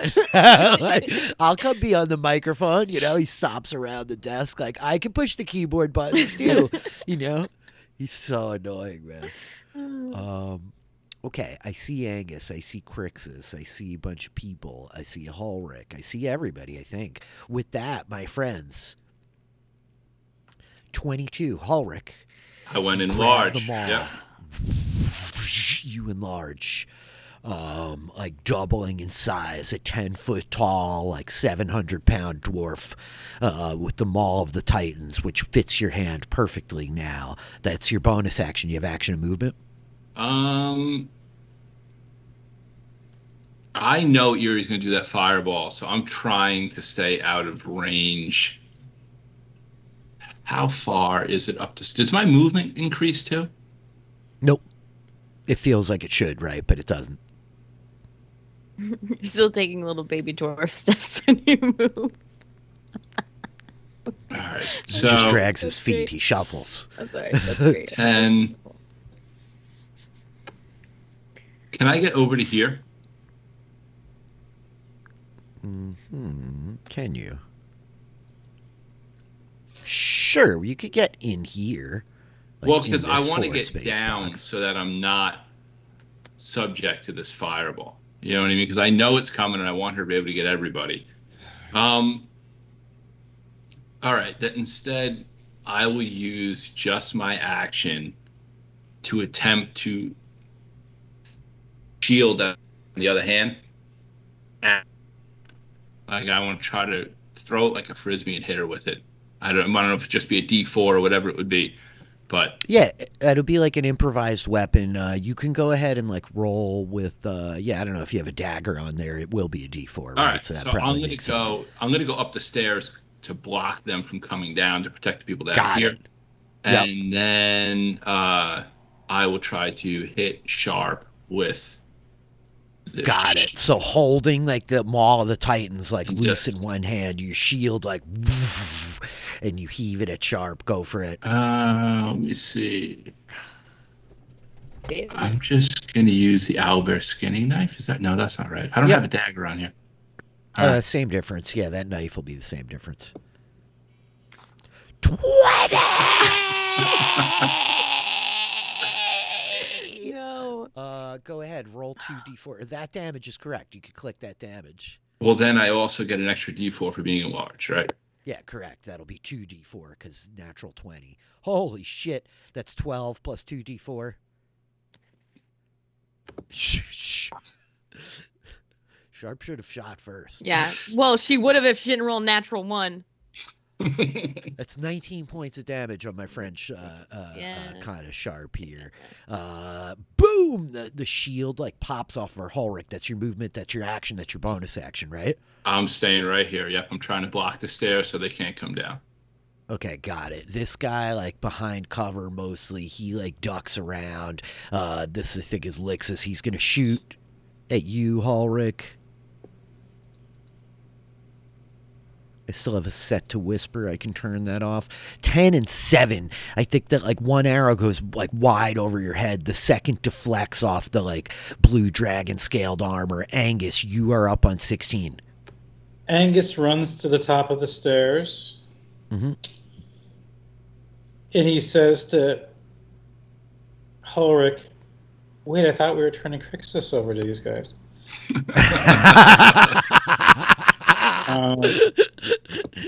And he upcasts Bane. Oh, wow. So it'll hit all 5 of the characters up here, NPCs. You're upcasting it, huh? Yeah, to 3rd level. Nice. Okay. 5 people must make charisma saving throws. You have to roll sharps, Taylor. Oh my god. Oh, What is it? Charisma? Yep. nice. So everybody except Sharp is baned. They have disadvantage on attack rolls and saving throws. Isn't it minus 1d4, right?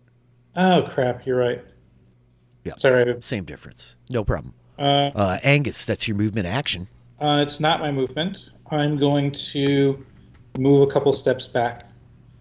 And then for my bonus action, I am going to use Bardic Inspiration on Ulrich. Awesome. Ulrich, you got the combat inspiration, can be added to your damage, your attack rolls, your armor class, I think all that stuff, right? Pretty much everything. And what is it this time? A D8? D8, yeah. Nice. Kali goes. She comes darting back behind this rock to get some cover. She will fire at Ulrich as well. Minus 1d4 on both attacks from Bane. 23 minus 4 is 21. Does that hit you? Yeah, she hits. It's going to be 8 points of piercing damage as an arrow hammers into you, Ulrich. I think it just clips your ear, right? Wojciech goes. He also staggered. He comes darting back, also jumping behind this rock to get some cover, and he will fire as well at you, Ulrich, with Bane. 16-6. They both miss anyway. I think, right? 16 misses you, doesn't it? John looks a little frozen. Skype's getting wonky today. I think that's everybody. Eerie, you're up on 12. Fireball time.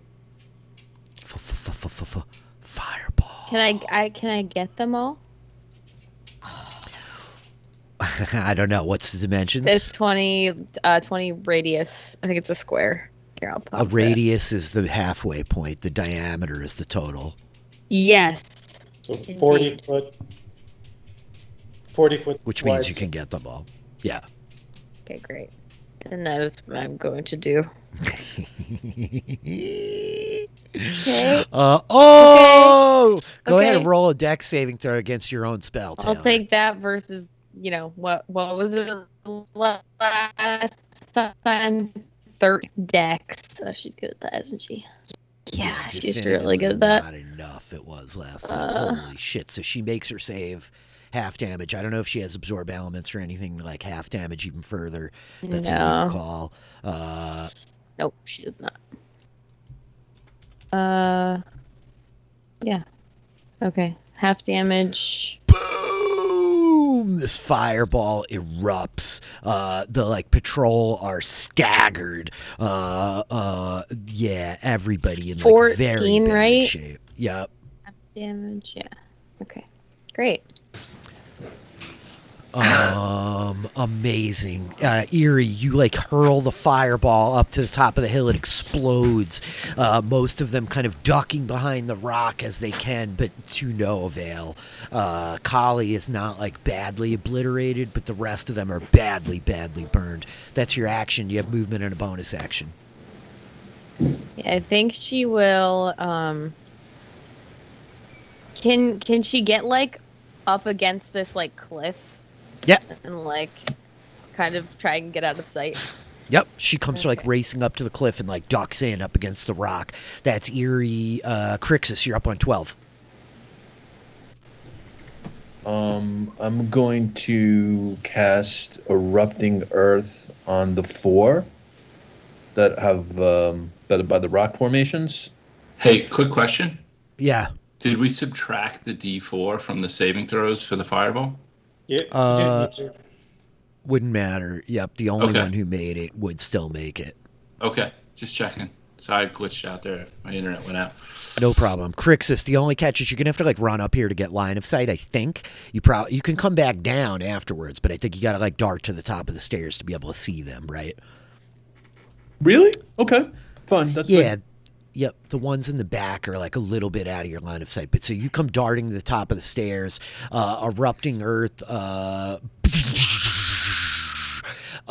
like the ground explodes up from underneath them. So you're getting who? A 20-foot cube, all the pink guys. That's what I'm going for those guys by the rock Oh, formation. nice. Yeah, for sure.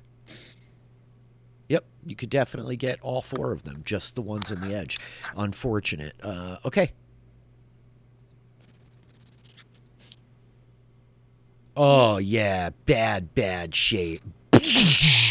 As the stone erupts, heaving up off of the ground, Crixus. Most of them are just straight obliterated. I think it's with that sharp that you realize you've made a terrible, terrible mistake. As, yep. Can you guys hear me? Like Skype just like kicked me for a second.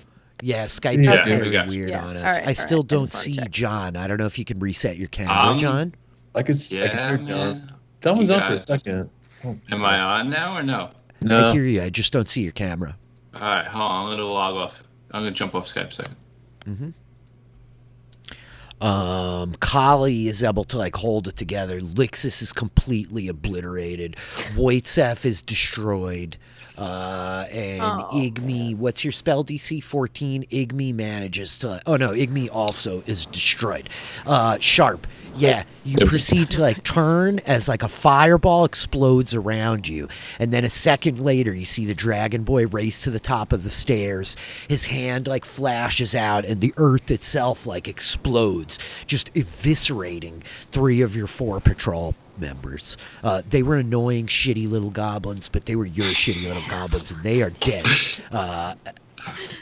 That's Crixus's action.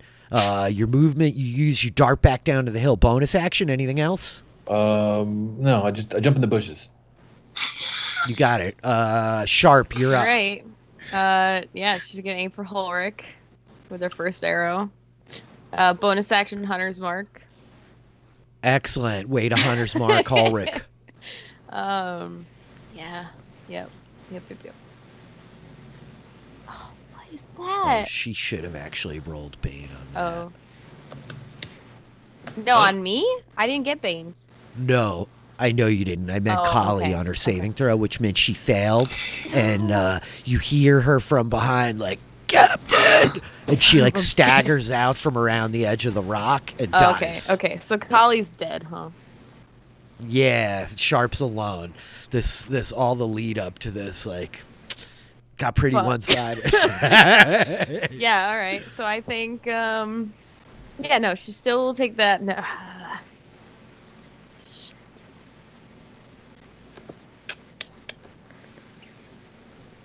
Yeah, she will. Goodness gracious. Okay. Yeah, she'll take her shot. 18 or 16. What is math? 16 doesn't hit. Does that hit you, Right. Ulrich? 16 does not hit. Second I attack. think the maw of the Titans like swings away and like the arrow deflects off the head. Second attack.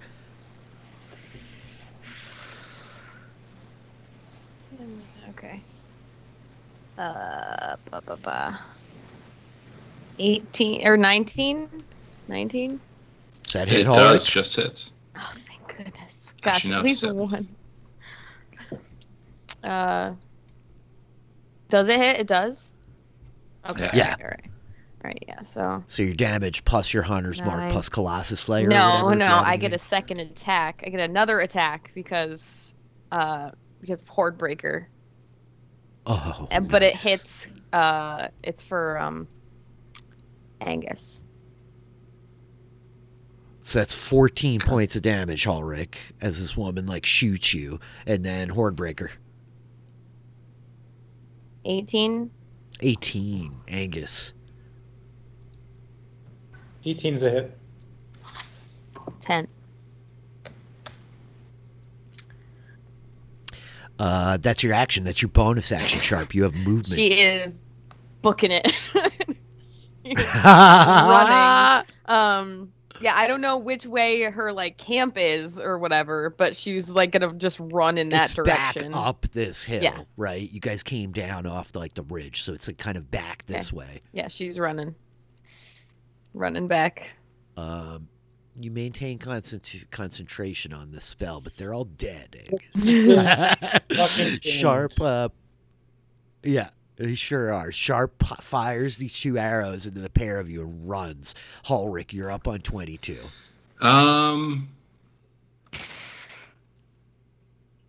didn't even see where she went. Where'd she run? Up. Back away from you.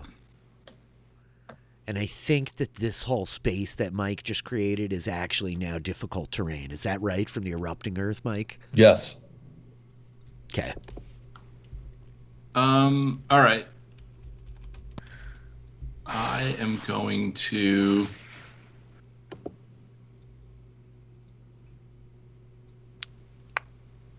advance my full 30 feet, which gets me where?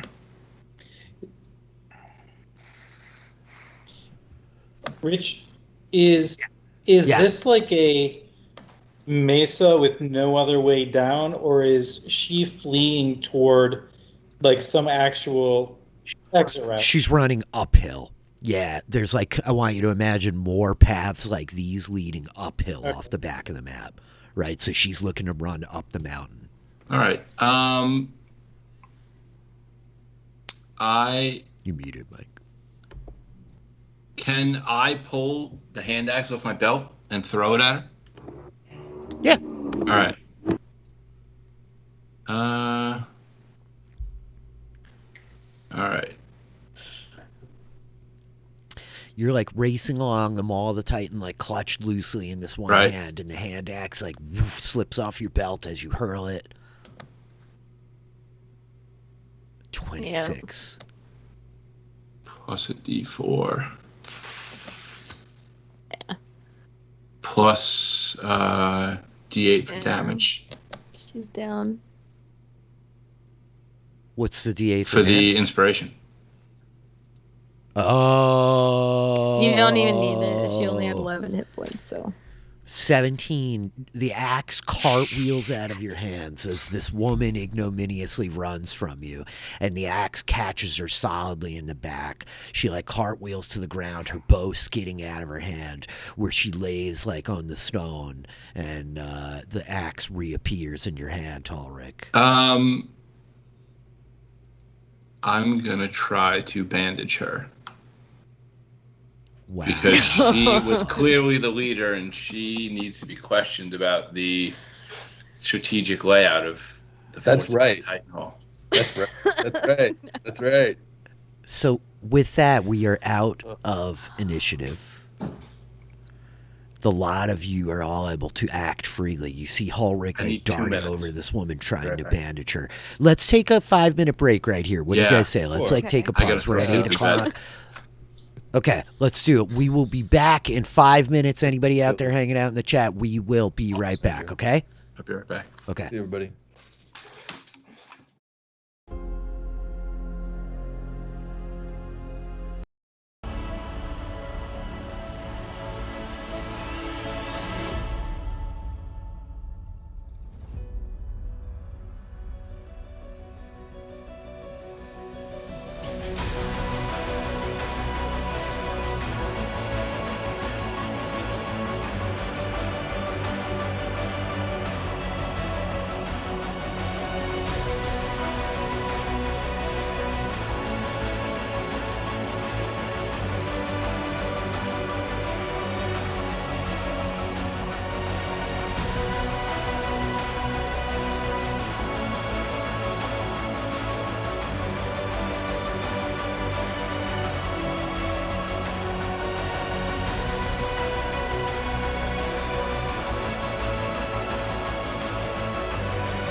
We took a break. We've officially done 2 episodes of Firelight Tales. I'm just kidding, not quite. But we're about to basically start episode 2.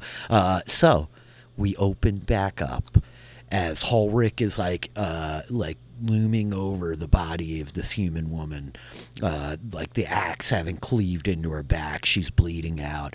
Crixus and Angus, the pair of you are next to each other at these stairs leading up to this kind of rise. Eerie, you stand like tucked in around the foot of the stairs. What's everybody want to do?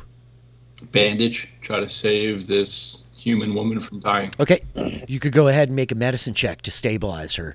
You have a healing kit or anything like that? I don't honestly know. Just make a medicine Roll check. 1. I think Eerie walks up to Ulrich and is like, "What are you doing?" Oh.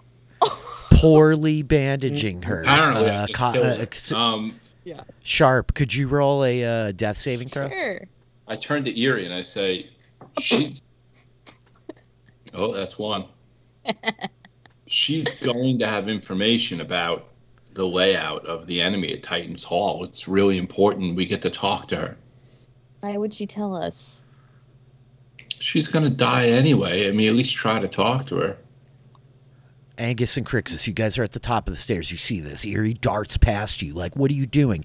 Ulrich is badly trying to bandage this woman. You hear what they just said. What are you guys doing? Turning my back on them and looking down the slopes for enemies who might be coming from behind. Make a perception or investigation check. Perception, I'm probably. not trying that hard.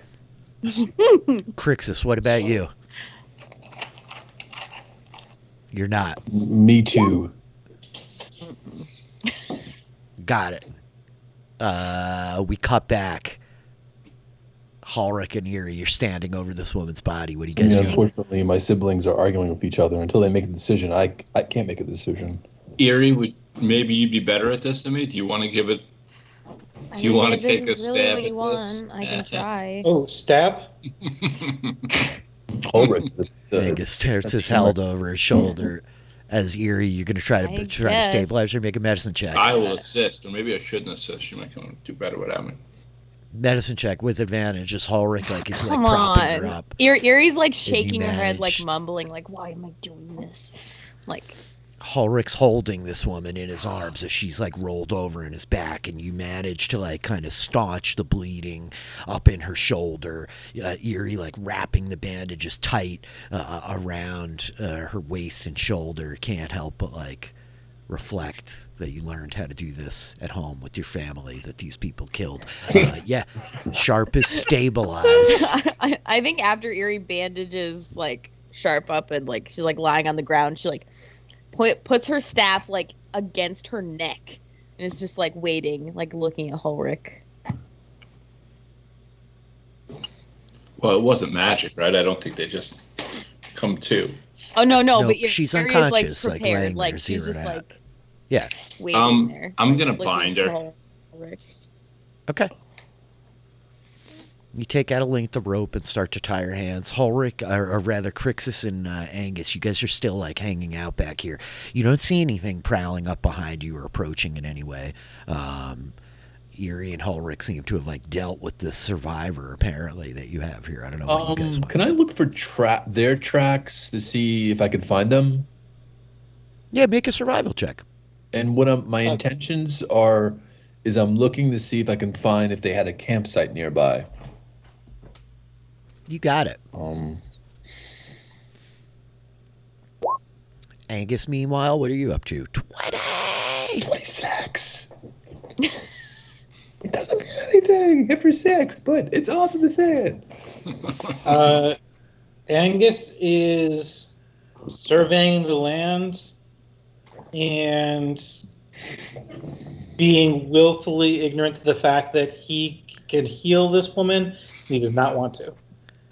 Don't blame Okay. Crixus, as you like turn scanning back with Angus, you don't see anything. You make your way up onto the ridge and start scoping it out. It's hard to find footprints in the stone, but you have a knack for it. You can just see the outlines of their boots from the dust and the gravel coming down off the hill. There are similar kind of stairs and paths leading up this mountain, so you can't quite make out a campsite anywhere near here, but you've got a good beat on their trail leading back up the hill. No, not like. So there's no. I mean, I was really looking for. I don't assume that there was a campsite here. No, I know. I was looking. Okay. I'm saying, like, So you can see their trail. You can follow their trail back up into the hills easily when you guys make your way. Cool. All right. Is there any animals around? No, not really. It's like conspicuously quiet after this little battle. You know, you don't hear the chirping of birds or anything like that. Yeah. No, I mean, like, okay. I mean, like the tracks themselves, they would just. It's just their foots. Their foots. Yeah. They came down by foots. I go back and check her. I check her. I check I checked them all actually. Did they look like they would have like animals with them, like riding animals and whatnot? Like they might have things. I don't know. Yeah, so as you're like scoping the tracks, it clearly was just this group of 5 people on foot, which probably leads you to the indication that you guys are very close to like their base camp, that they weren't riding animals, or that they might be short, given like how many like wargs and wyverns you all have killed, right? They're also like bigger. These are all like humanoid sized, right? So like the riders that you dealt with Lothar were all like small folk wargs, right? So you're like putting these pieces together, I think. And in terms of what they have on them, they're each wearing like leather armor. They each have bows. They each have somewhere in the range of like 20 arrows still on them. Like short swords, spears, knives, right? Nobody's carrying any coin, but each would have like a full water skin and a few days of rations. Okay. And so Halric, like, you bandage this woman Erie's like holding the staff over her throat. Angus like kind of hanging back. Crixus is going from like body to body, kind of like scoping them out. I think Erie like kind of takes a minute and like pokes her a little bit, and like, you know, they're having their bed no response. She kind of like relaxes a little bit, but like still holds her staff. So I think a lot of you have a moment like here together to talk. Certainly, I'm just gonna grab my cup of coffee. I'll be right back. I'm sorry. Yeah. So, what do you want to do with her? I want to ask her about the camp, the way out. How many are still remain? Well, Stuff like that. how do we wake her up? Use water. Well, I think, you know, first things first, I think we would take the weapons off her. Just put them to the side so she doesn't have access to them.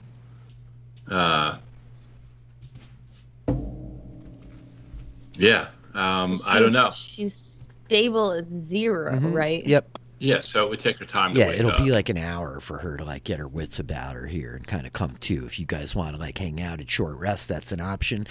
You could take her equipment off her to be sure. Yeah, definitely take the equipment off her. I would be open for a short rest because I could use the hit dice. If anybody's up for that. Does anybody? Yeah. I was thinking about healing Angus and Halric. Do you want to be healed right now or no? Well, do we Not want a if short we rest? Yeah, then? let's. I think it's a short rest. Yeah. So you All guys right. like group up here on this landing, the like the hills sloping down in front of you, the mountain rising behind. You know, Titan Hall is just up over the peak behind you, right? You're kind of coming in on like the northwestern slope. In Titan Hall itself is on the south-facing slope, right? So you guys like hunker down. You can all burn hit dice. You get whatever your short rest stuff back is. Angus is going to use oration as a song of rest, so that everybody who does roll hit dice gets an extra d6. Nice, you get a free d6 to roll on Nice. top of your hit dice. I don't need it, but What kind of story does Angus tell?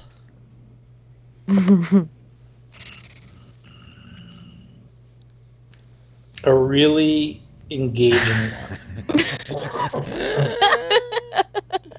Riveting. Okay. You guys heal up. And I think, yeah, as like the hour wanes down, this woman starts to like rustle a little bit. Her eyes flitting open. Sharp, you're awake. Your hands are bound. Your gear taken off of you. Even the knife from your boot. I'm just assuming you have a knife from your boot. Sharp seems like that kind of person. Yeah, she has quite a few. She has like sword. She has a javelin, longbow. I'm going to ask you to past tense all of that because she doesn't have any of that anymore. Yep. It's all in a pile about 15 feet away near the dwarf and the gnome and the dragon boy. The minotaur, like, telling a very interesting story. You're like, oh, gosh, wish that guy were with us.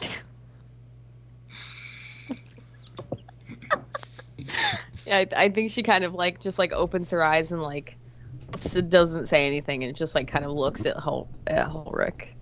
Just kind of like this, just like death stare, just like. Do I notice she woke up? For sure. No? I think all of you see this as she's like waking. Well, how did she wake up? Her eyes fluttering, a little bit of rustling, her eyes open. You know, she's like she's kind of staring at all of you while she's laying on the ground. I mean, no, I'm sorry. To be very specific, and so are you still laying down, or do you actually sit up? No, yeah, she doesn't move. She just like opens her eyes and like sees all of you and then looks at Ulrich. Hands tied behind her back. I guess I scoot over there, and I guess like she's kind of like a little spoon, you know. And Crixus is like, you know, he kind of goes over to her and says, "It's okay, we're not gonna hurt you." You know, he kind of like she's laying down, right? But he then, No. Like this is her, right? Like her head. Crixus puts his face, goes, "It's okay. We're not going to hurt you." This got very creepy. Okay. Yeah, I think she like scooches, like flinches away, and like sits up. So now she like pulls herself up. It's like. That's good. It's just like, oh, good. You joined us. Listen, to be fair, I really thought Crixus was just saying he was about to let her be the little spoon. That's kind of why I twisted my face up. So that was way better than I thought was about to happen. So, anyway. So she's like now pulled herself away, is awake. I wanted to wake you up, John. She's pulled herself away and is like awake and like looking back at the lot of you.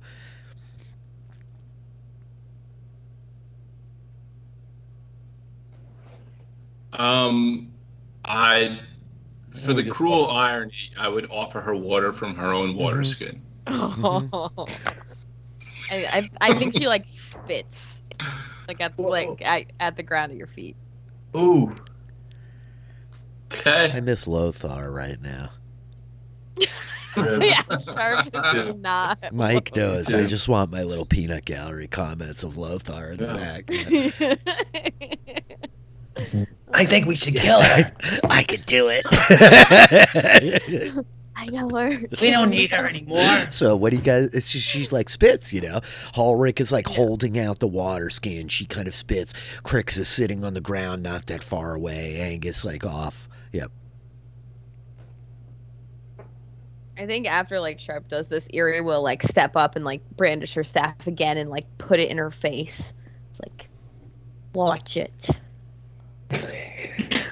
little Eerie with her little sweater and her staff. Like, Crixus is like, is that staff loaded? So I would look at Sharp and be like, so this is the point where we talk about your numbers and your encampment and the layout, and you start asking us not to kill you. I think she chuckles like, oh no, we're doing this again. That's what Crixus says. Oh no. Well, are you going to bring this one back to life this time? Because No. I dealt with it once already. I killed the last one, and then you brought it back. So Wait a minute. Hold the phone. You brought her back to life this time? well, no, but I mean Lothar. I killed Lothar, and you brought him back, and now you're. does Sharp recognize the name? No, that wasn't me. That was father. You have to blame it on the father, not me, not the son. Don't True. blame it on the son. All right, sorry. The You son had Lothar? I Sharp says? think I understand that the father just went through me. I just thought, you know, All right. what it was. I didn't realize. I put my finger up as sharp so Sharp. Yeah. Sharp just says Lothar. Yeah, he made it all the way up to the battle with the blue dragon. He saw the light in what we were doing and saw how respectful it was and how good it was, and yeah. I think she like scoffs and is like, coward.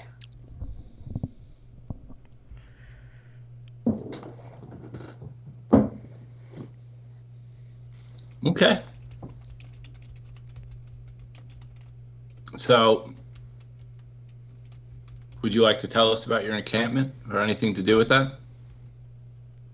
I think she just like looks back at you and like doesn't say anything. Oh no. Oh. All right. Well, I turn around and look at the other ones. She doesn't want to talk. We're close enough anyway. Magics? Any magics? Anyway, this is where I just, as a DM, is like, does Yeah, anybody got a charmed person out there? I don't think that Eerie has like anything in the way of this, unfortunately.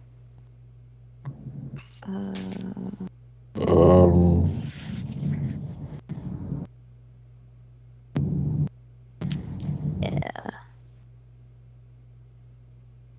Well, I mean, she's got to be half on the edge of living and dead anyway, for right? sure. I mean, yeah. So, all right, I would just stand up in front of her and take out my skinning knife. Is there a thing here? Does anything else happen, or do we just like fade to black and cut to the montage of you guys walking up the hill? Well, I would just say to her, "You sure you don't have anything to say that might prolong your life?" I have to like ask, I guess, Taylor, like, how badly would she want to survive? You know, is she a loyalist?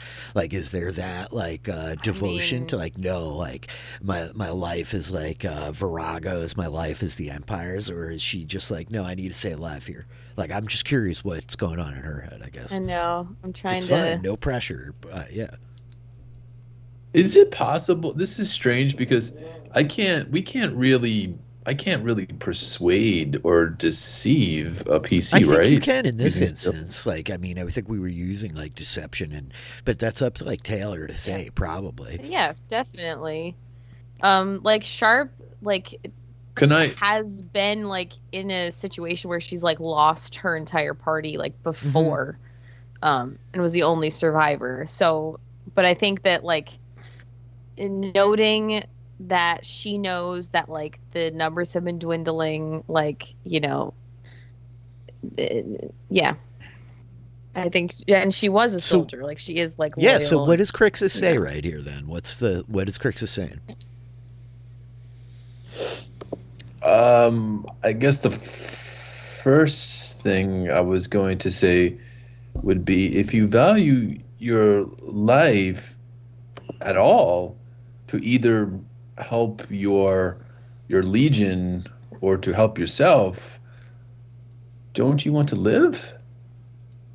You would just kill me after I told you what you want. No, we don't work for the Legion.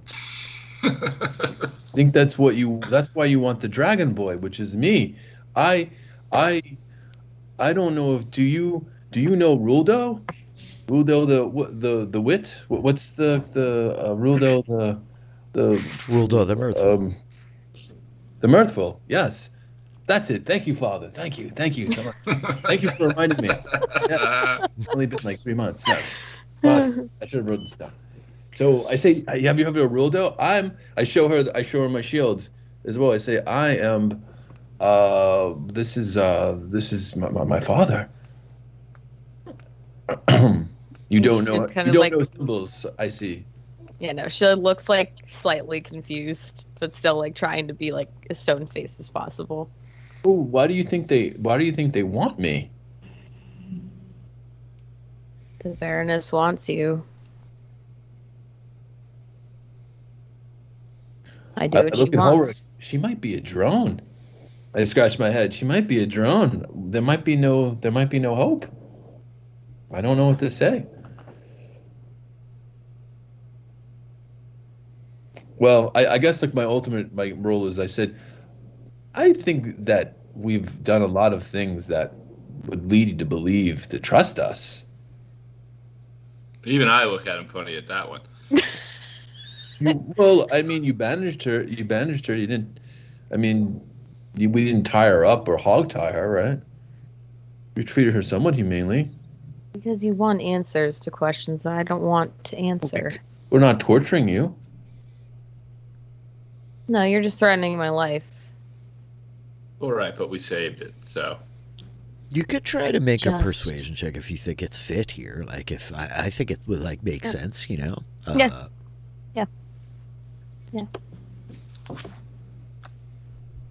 Oh, That's brutal.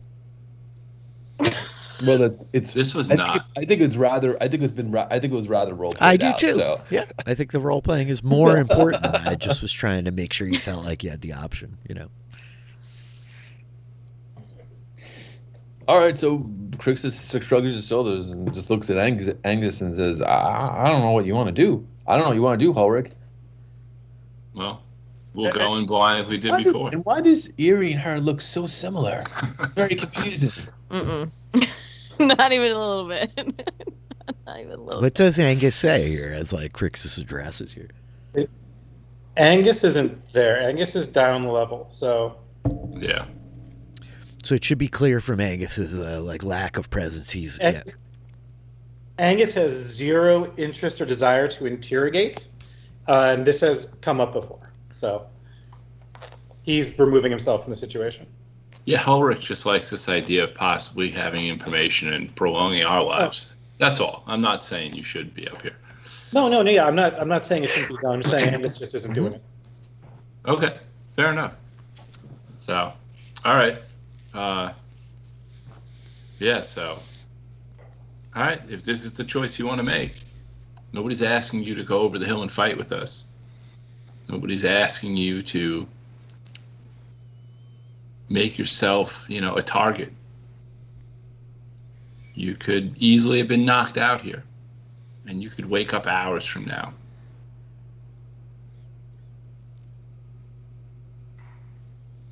Wait, you're just gonna let me go and answer your questions?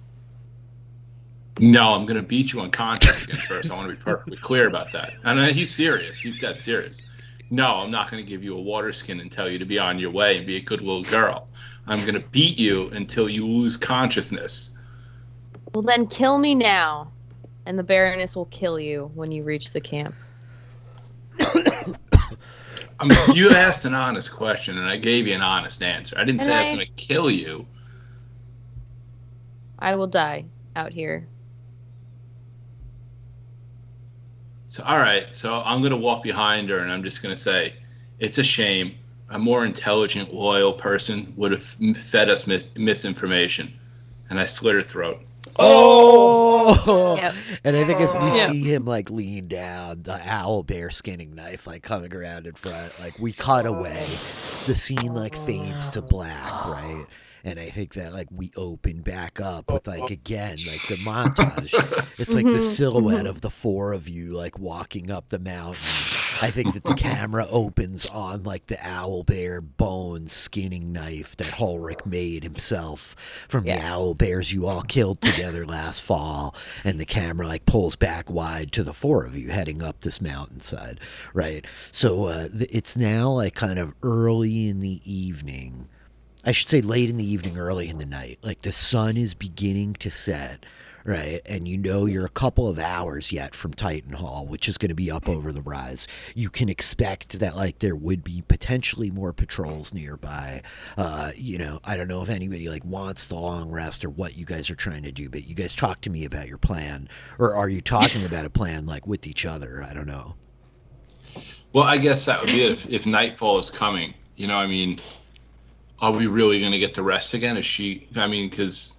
Eerie, like, I think as night is coming, she's, like, kind of, like, getting, like, slower and slower and, like, just really looking not great.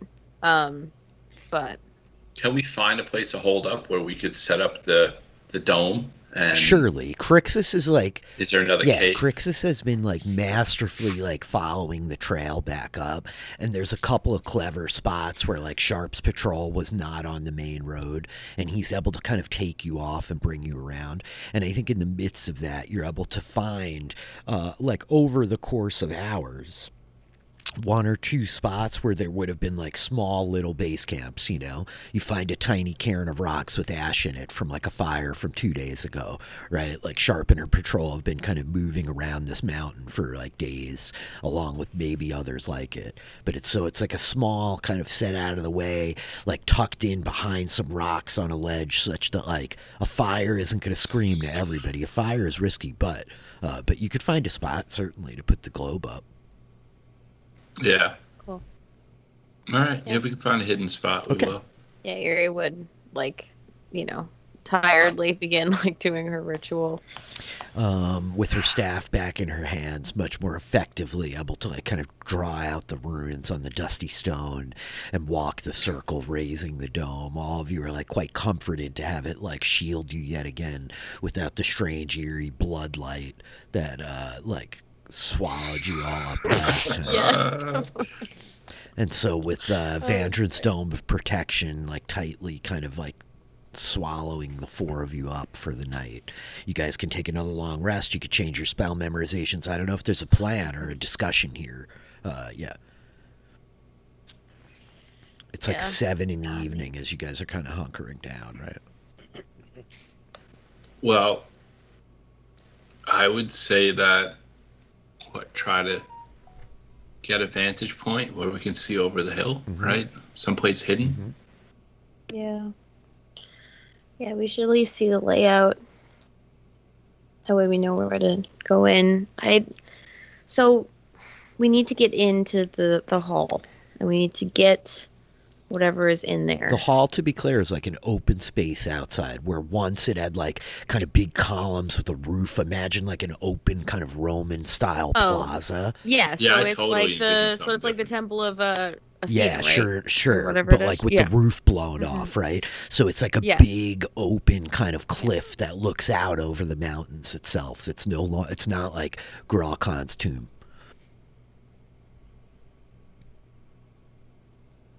Okay. So Angus, do we want to confirm that this is where we're still supposed to be heading? Sure. Angus will. Before the long rest. yeah. Long rest. Angus will take a hit point of damage and bleed out all over his ring. We watch like the Minotaur's bright crimson blood touch the ring, rolling around the inside of it as like it flares to life again. The armillary sphere unfolding and it begins rotating up over your hand. And I think that as you raise it up, you see in it, Angus, you see like this incredible kind of stone like plinth, almost like a dock, but instead of jutting out into the ocean, it juts out into the open air above the mountains of Titan's Hall. You see the broken columns kind of up on the ridges around it where once this place was covered. And I think in the midst of like the spinning vision that you could see in like this rapidly rotating armillary sphere, you see what looks like a like massive, if somewhat like crude kind of shovel, like pitched against the gray stone behind it, and the shape of like a belt with this big bearded face on the front that looks like it could be dwarvish, but you would know from your kind of careful training as the face of a giant, right? Yeah. And you feel it pulling you up the hill. It seems we're still headed in the right direction, eh? Okay. Right. And so the hours pass in Vandrin's globe of protection, the four of you sleeping alone in this place, warm, comfortable, quiet, safe. You can all like reset your stuff. You got all your stuff. You got your hit dices, you got your spells, you got your action surges. You can rememorize. And then, yep. Can you tell me how many arrows we got off of the Realistically, bodies down after there? the fireball and they're shooting, probably like 60, right? Let's say each of them had maybe like 10 to 12. Something like that. It's like 50, 60, I think. All right. Angus, you need any of those? I've got 27, 28. I mean, I'll need them. Well, I have 6. So, Yeah, so all right. So you I'm want to happy to split help them? carry them. All right. Well, I'll take 30 of them now. 40. Okay. Yeah, I'll take 20. There you go. All right. I'll Yeah, take and 40. I don't know if anybody like wrote it down or wanted to, but yeah, Sharp had 2 javelins on her, and I don't know if anybody wanted to grab those. So, well, it doesn't do me any good. Also some bone dice. If anybody wants some dice. And so I think that as the night wanes, the 4 of you sleep.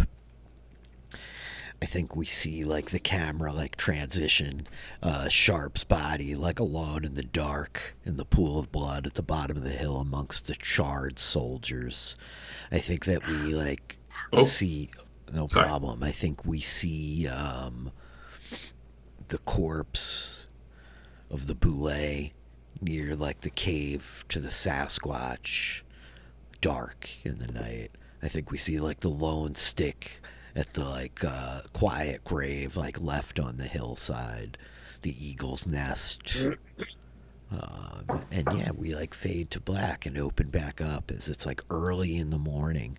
The lot of you having like woken up like legit, it's like 3:30, 4 o'clock in the morning, as the lot of you are all like waking up. The dome kind of fading from around you while you still sit in those quiet, still hours of darkness. I think we hear an owl on the wind in the distance. And from where you're sitting now in the pitch black, I think you can see the faint hints of like light dancing off around like the slope in front of you.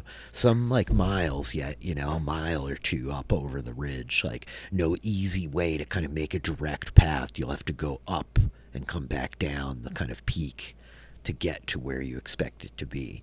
But you know that there are camps not far up above you on the very mountain that you rest. Did we? You know what? Can Crixus like bury the dead bodies or anyone else?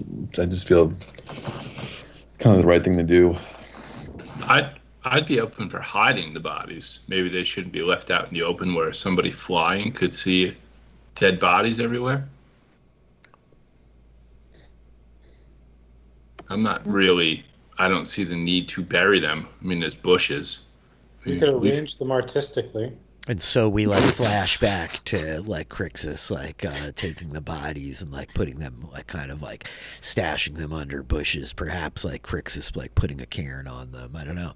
Like what's. I mean, we've been leaving dead folk everywhere. I don't think we need to start burying them now. We're just. Erie would ask like if when they wake up like to. I'll take care. I just like I don't know. Crixus just seems like it was that was pretty graphic what happened. So he's like kind of like just it was like that was pretty intense. Okay. So Crixus would have buried them. That's fine. Yeah, I'm not trying to like, rob you. Well, and you did do the erupting earth, so there's probably like plenty of everywhere. like. Yeah, there is. Yeah. So like Crixus like took them and made cairns, and like Ulrich probably would have been like put him here so we can't see him, and to whatever extent or another, you guys buried the bodies. Yeah. Okay.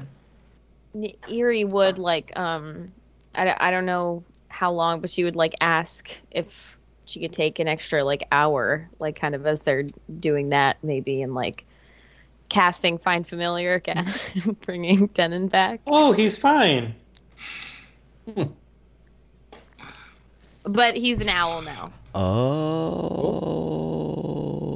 Or sorry, no, Hawk. Sorry, Hawk. Ooh, even better. Yes. Hawkeye. He's a shapeshifter. Oh. He's a she. Okay. And so you, yeah. so you like burn the incense and like spend the time of the casting, right? And yeah, as you guys are like sitting here now, like well before the dawn, in the darkness of the mountain, what's up? What do you guys want to do? Um, I'm trying to find familiar. I'm sorry. No problem. You're fine. Keep trying clicking the wrong thing. so do you guys just want to continue the way we're going? I mean, Yes. yeah, I guess so. Yeah, But all right, we just I need guess- to get close enough to see. And now I Right. can. And yeah, Erie like points to Denon like he can probably be helpful now. I mean, more helpful.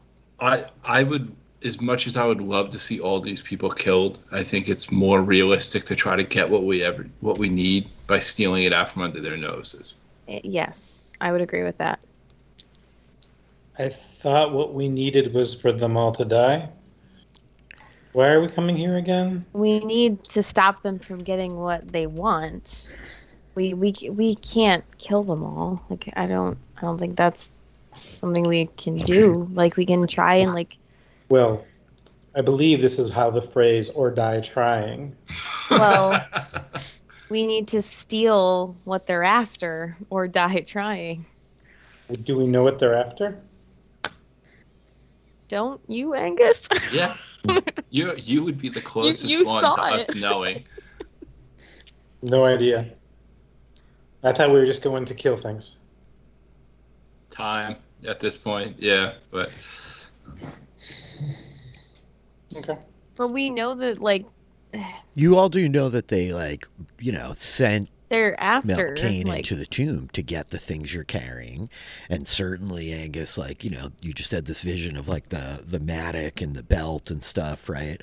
And that stuff was like stashed at Titan Hall was like a known quantity to you all at this point. And right. I thought that was Yeah. like imagery of statues that were there. I didn't realize those were objects.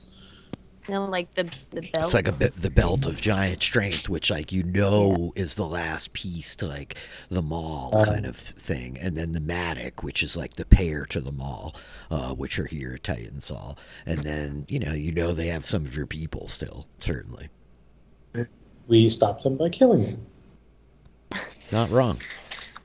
I don't think we can kill them, but Pray to they rule, did. She did tell me in the dream that they have Ursula. And I'm not going to leave there without trying to get her out. So, I agree with what you're saying. I understand with what you're saying, but I do have to say that while I would love to have her back again, she sacrificed herself so that we could survive because she knew there were bigger things than her in our future. And I'm not saying that you're wrong. I think we really need to evaluate it, though, because at this point, the items that we have and Crixus are more valuable, dare I say, than she is. And I don't mean that to sound really I know callous. you're right. I know you're right. But I at least want to try and give her a chance to escape. Well, We can't make No. decisions now. We can I only know. make decisions at the point where they are brought to us. So let's continue marching, and we will make the wise decisions when we are called to. Okay. all right. Okay. Don't you know? And We do now. That was for Thanks. Jen. so with that, the four of you begin to like proceed back up. Okay. And so you begin to go. And we watch like the four of you kind of ascending like the roads, like cutting up over these ancient stairs that have been forged into the mountaintop itself until you guys like kind of rise up onto the peak. Like you're getting closer, you know you're getting closer. I think like a lot of you can spot much more activity, tracks, the signs of like local activity, a lot of the local like wood having been cut, fresh hewn like trees. There's not many up here, they're thin and sparse, but like what was here is gone, right? The commotion of like a great deal of people coming up. I think you come to a kind of fork where there's another road leading down the northeastern slope of the mountain back towards Erkengard. And you could see like this is where this great host would have come up the hill. So knowing that you begin to approach, you're about to like ascend over the top of the ridge. The hours still like clinging in that dark before the dawn. Is there any like special stuff that you guys want to do? Mage armor. Mm-hmm. Great. I was going to say it. That's if you a didn't. great decision. This is a great time for that. 8 hours, no concentration. Cast mage armor, kids. Mage armor is up. Yeah. We're just charging in, right? Guns Okay. blazing. Yeah, I guess so. You guys got the plan? I unfortunately don't have much in my useful presume- items unless we need a RAM. A I battery. presume you guys are trying to like stealthily come up over the ridge, right? Okay. Yep. So I think that I'm gonna have you all make stealth checks. Mhm. We're all helping each other. No, we'll do a circle of help. Circle of Circle of help. every like we take turns of each other like slapping like dirt on our faces. And, like, Yeah. Taylor infamously was part of one of the D&D podcasts with the Circle of Guidance. Yeah. like, What was it? The guidance. It was like a guidance prayer circle, you know. Yeah, really. It was, yeah, we just like held each other's shoulders. I think that as the That's lot right. of you are like coming, there's some points where like Erie's small size, like it's tough. She's like scrabbling up some ledges, but the group of her big bros are able to kind of like help lifting and like helping shuffle her along. Yeah, and so you guys like come up onto the ridge. The darkness like still in the sky. I think we see the faintest like kiss of the sun on the like eastern horizon like beginning to come up over the air. And as you look down out in front of you, you could see like the ridge comes down and then it kind of like steepens out, flattens out into like cliffs out in front of you. And there's a huge cleft in it, like a divot almost, a cut, a trough in the rock in front of you. You could see columns broken in the sky all about, faintly outlined by like the glow of the sun. But down in this like trough, there are staircases like those that you've been traversing up. Stairs lead down, massive stairs scaled for titans. And I think you see the flickering of campfires, tents, the bustling of people and movement. You are sort of in the northeast of this like way down, and on sort of the western edge you could see there's a tent up on the high ground with a fire by it, a few people moving around near it. Yeah, Hey, Rich, you said that the stairs are made for Titans. they're big. Yeah, So therefore, like we're climbing up these stairs then, right? So I want you to imagine like stairs, like almost at like a public library or something that are like wide and shallow. You know, they're not incredibly high. So, but they're like scaled like kind of massively wide, right? Especially the ones up here are much bigger. Like on the road leading up, it hasn't been like that. But now that you're up here, the stairs leading down are big. They're not like. Can we? Yeah. No. Sorry. Can we see Titan's Hall at this You're point? like looking at it, right? I think that you guys realize it's this big open area up here at like the peak of the mountain facing south, that like these columns shattered off would have once housed a great kind of roof in this big open air sort of plaza, right? Like the temple, as like Taylor points out. And ultimately, like this cleft down in here, it's got this vision that Angus has seen almost of like a big pier of stone that leads out into the sky that would have once been like a beautiful overhang, a vista, kind of patio or a porch, right? This like Yep. And now it's just open to the sky, but you are here. Like, this is Titan's Hall.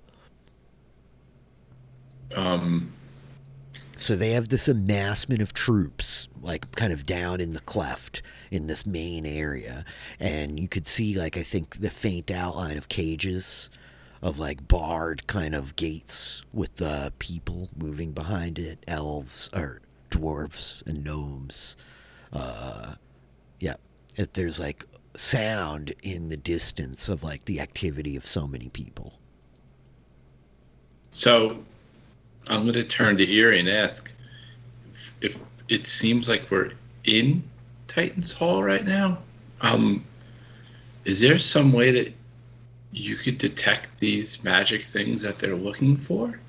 Do you think they would have done that already if it was that easy? I mean, the Baroness, I can only imagine that she has the power to do that. I can certainly, like, attempt to detect some sort of magic. It would take me a minute to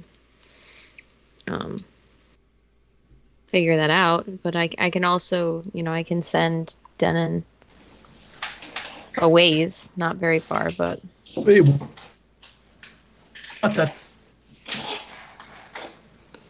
You lagged out a little bit, Mike. Skype issues tonight. Oh, One more time, hit me oh, again. what about Angus's ring? What about the compass? It's pulled us in this direction. Can it do anything more than just that? Maybe Well, yeah. there's a find way of it, considering it's magical. Right? I mean, the closer we got, the vision did change, you said the last time. I'm hoping you said. Yep. So maybe now that we're here, it would show us something different. Yeah, I'll take damage. If you need me to cut you, I'm here for you. I just want you to know. I'm fully aware that is in.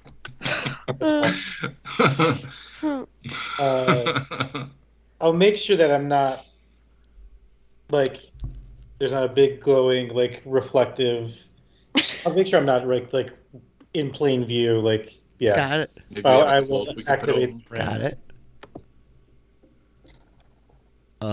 As you like cut yourself, the drip of blood falling and the ring begins to like vibrate, spinning again. It rises up out of your hand. The circles like shuddering in between the shutters of the vision.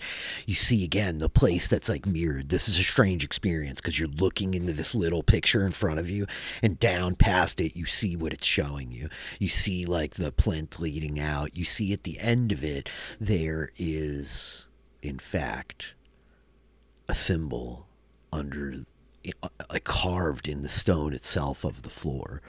It's the symbol of the the matic rather, of this like massive kind of shovel.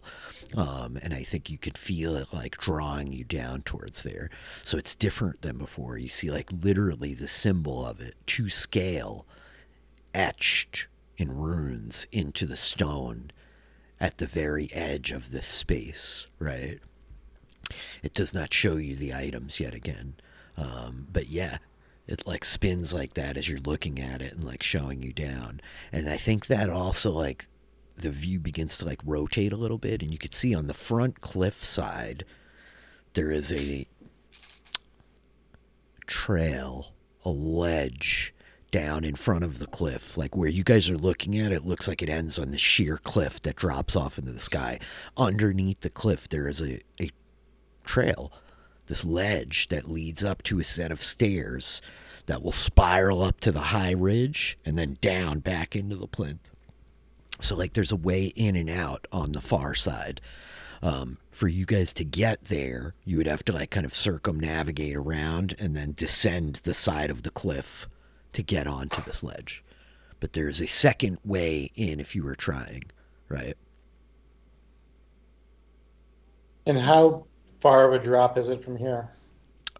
That's a great question. It's going to be somewhere in the range of like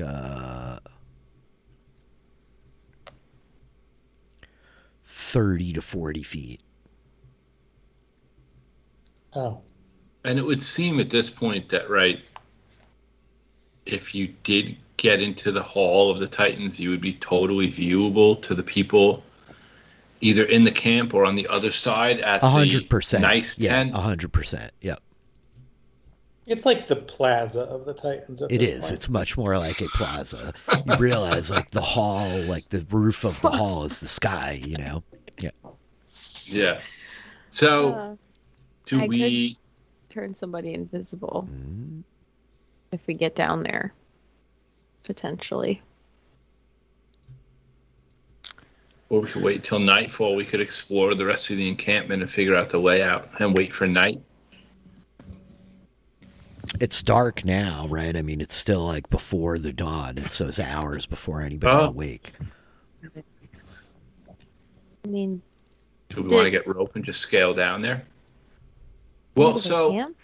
No, into the hall. Aren't we above the plaza of the Titans at this point? Yeah, but, like, it... Am I misunderstanding You're not. this? Like, I want you to imagine the plaza being very full. Here, I can just do this. The plaza itself is like is filled with people. You guys are up on the high ground on the outside, and then there's a ledge that like, can come around from the front, right? Yeah.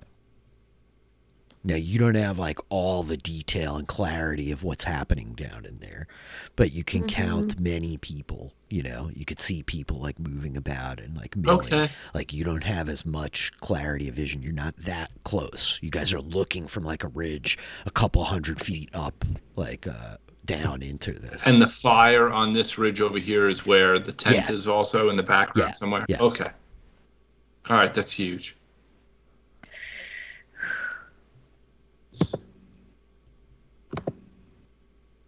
Okay.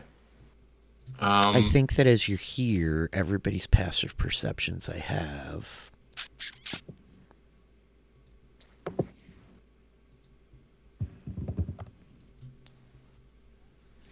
Crixus, you spot a scout moving around, kind of circling around the ridge where you are. They're like out, like kind of walking a perimeter a couple 100 feet around. So they're just like, you spot them before your friends see, as everybody's kind of looking down in, trying to take in what's happening down in the camp. You see this individual kind of like beginning to move towards you. They don't seem to have noticed you yet. I elbow my nearest sibling, and I point it out to them. Angus, yeah, he elbows you and points. You see this figure approaching, a scout. Sorry, I had to completely reboot my browser because I gotta see the map isn't showing for me.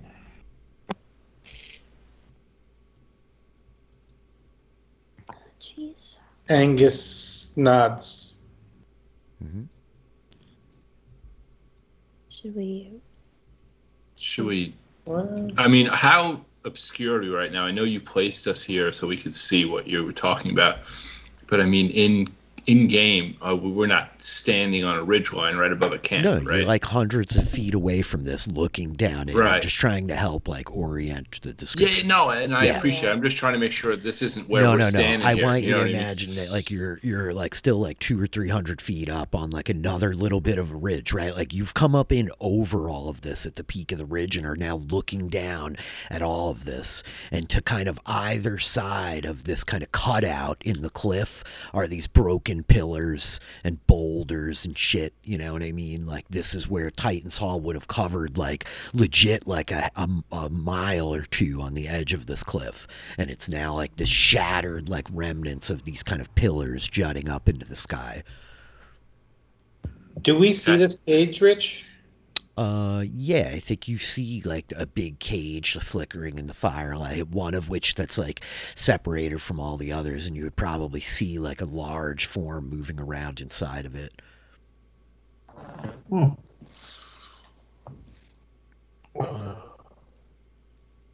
Well, a lot of people there. Yeah. So how far is like the scout away from us? Like 150 feet, 100 feet, moving towards you, making like a big circling path. They clearly haven't spotted you yet, but like they're making a pass around kind of towards where you are. Should we get out of the way? Yeah, we need to get out of the way. Is there a spot we could retreat to for cover? Yeah, sure. You guys rolled like very good stealth checks here, so we can keep these.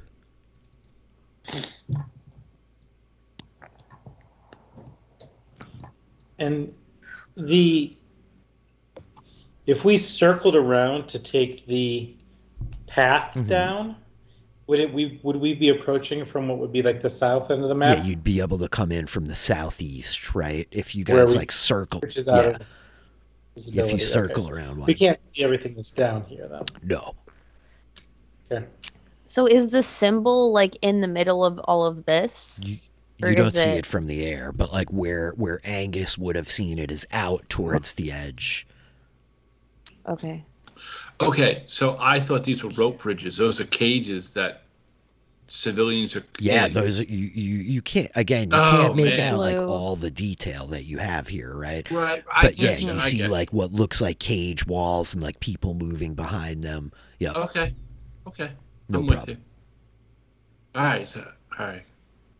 Well, So what seems doable now? You know what I mean? I was like, "There's no way." You guys like circle around and are like very quietly kind of moving into some other rocks. I think that the irony is you have to move closer to the camp to avoid the scout, like circling wide out around you, you know. And after you guys like kind of sit quietly watching for like a like heart pounding kind of 5 minutes, they don't notice you. And they make their way out of. How many are there? It's one scout by itself walking.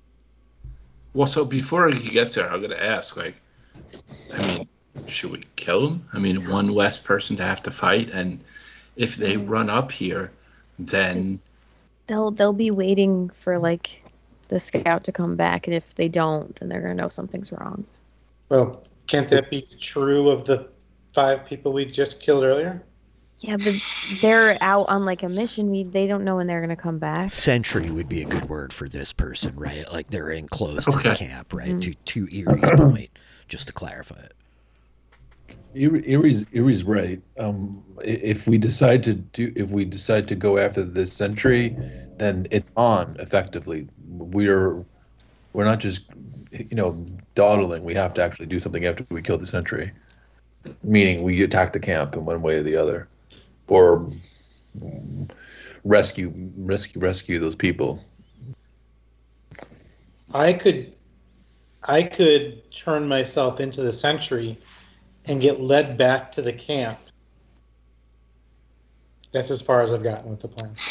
Yeah, I think we have this like other way around. I think that's where we should go. Okay. Wait a minute. That's actually fascinating. No, is it you're gonna infiltrate the camp? I didn't even get that far. I just knew. I didn't even get that far. I love it. I don't want any of us to go off alone. I think that's a fair assessment. All right.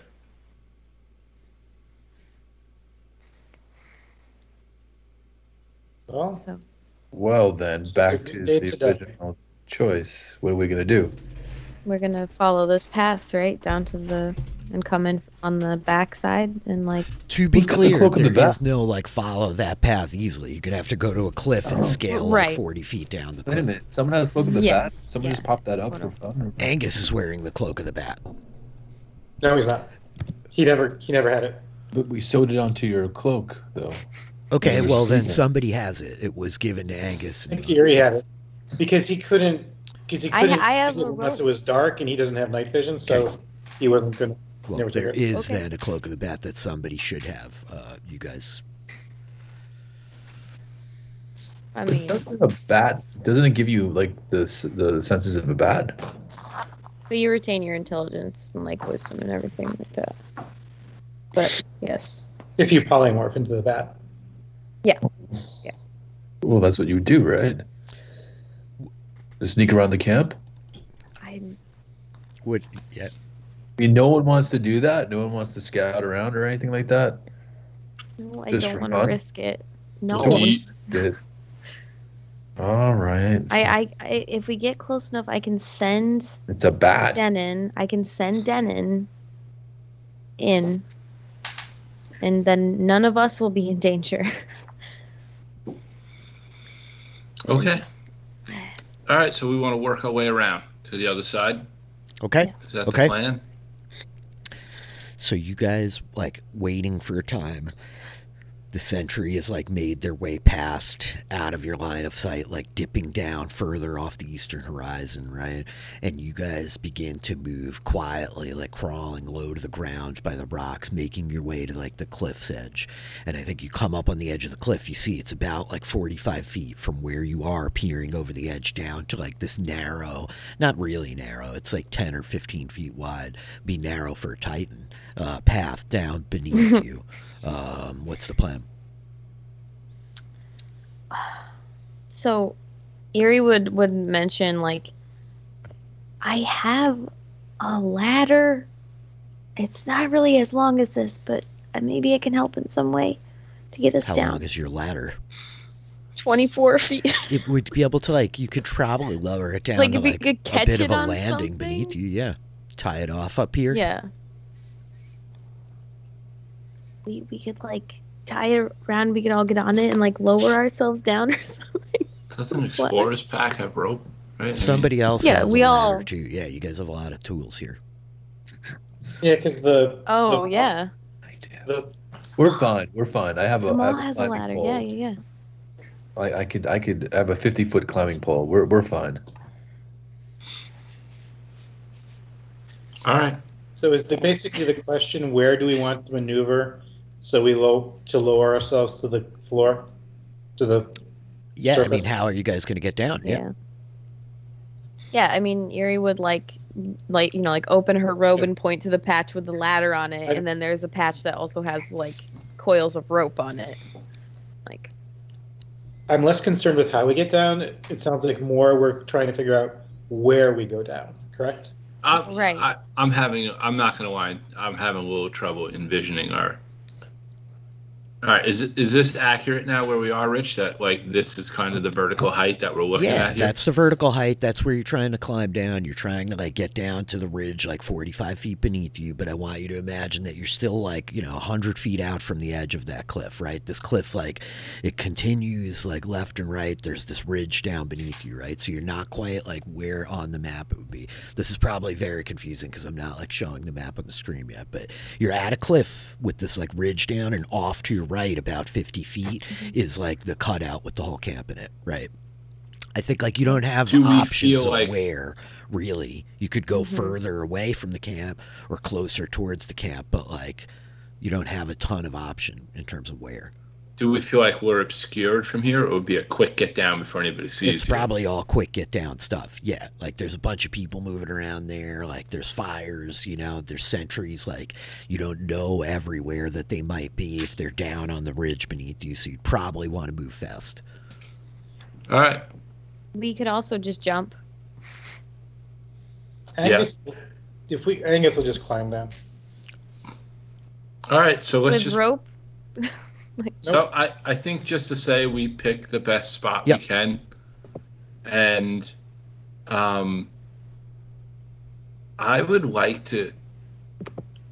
Do we have a lot of rope? Like, is it conceivable to say that we could loop a rope over so that we could pull it down after the fact? So there's a rope hanging down the cliff. So Erie has in her robe there's two like 50-foot like coils of hempen rope. Okay. And also like Sharp had rope on her. So I think it Yeah. says 2 feet of rope. So You have a lot of rope. So let's do a loop of rope over like a rock or a Yeah. tree base or something so that we can then pull the rope down when we're done. So that way nobody sees it. Or hopefully. Okay, that might be tricky, right? You have easier ways to do that. But yes, okay, you could take the rope, you could tie it carefully, like you've done this before. It's not 100%, but okay.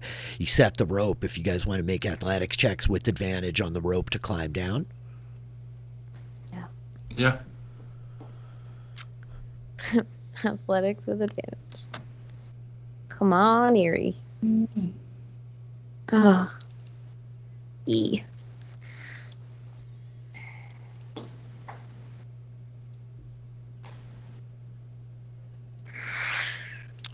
Angus is thinking. Okay, go, Erie. You're like climbing the rope, and like as you have your allies, your friends here, like climbing, it jostles. You like roll around sideways. Your elbow hits the stone of the cliff, and you fall. Feather fall. Got it. How far did she make it?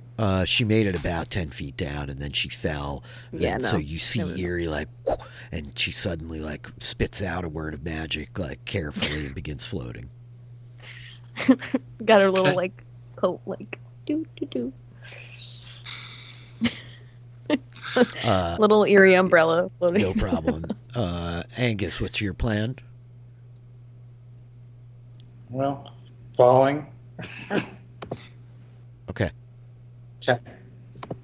Well, advantage because of the rope. So Yeah. you are able to climb down, Erie, kind of floating down low behind. The rope's still up there. You go ahead and make a dexterity check, just a straight dex check. Whoever like tied it and is trying to now unloop it. Yeah, I did. I think the DC's 12. 9. You're like yanking at the rope, but like it's still tethered up there, right? You're just like, and you hear like the rock above you starting to slide a little bit. You're afraid you might like pull it down, but it's just yeah. But you guys are now down here, and you're a solid like kind of 50 feet away from like where the cutout is on the cliffside, right? But you're down here, the wind like kind of gusting up against you, your cloak flapping, and I think it's at this point that like you feel like blip, blip, blip, as like it starts to rain ever so slightly. This thin kind of cold rain starts like falling out of the sky. So you guys are here, down here on this ledge. What's the plan? Well, you said there was a path that led around, right? Yeah, I mean, you're on the path, right? Like, if you keep moving towards the camp, it's going to come around, and then there's like a way up around the edge. You really want to leave that rope? We can't. We tried to get it and we can't. Can Horwick throw his hand axe? He can't throw it into like a right angle up over the top of the cliff, though. You know what I mean? Like, it's tied up over the top of the cliff, so he can't like.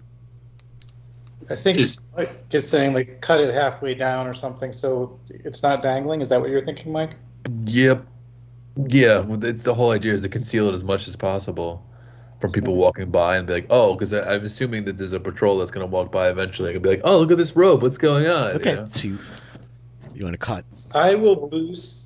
So Horwick throws the hand axe now. I don't know.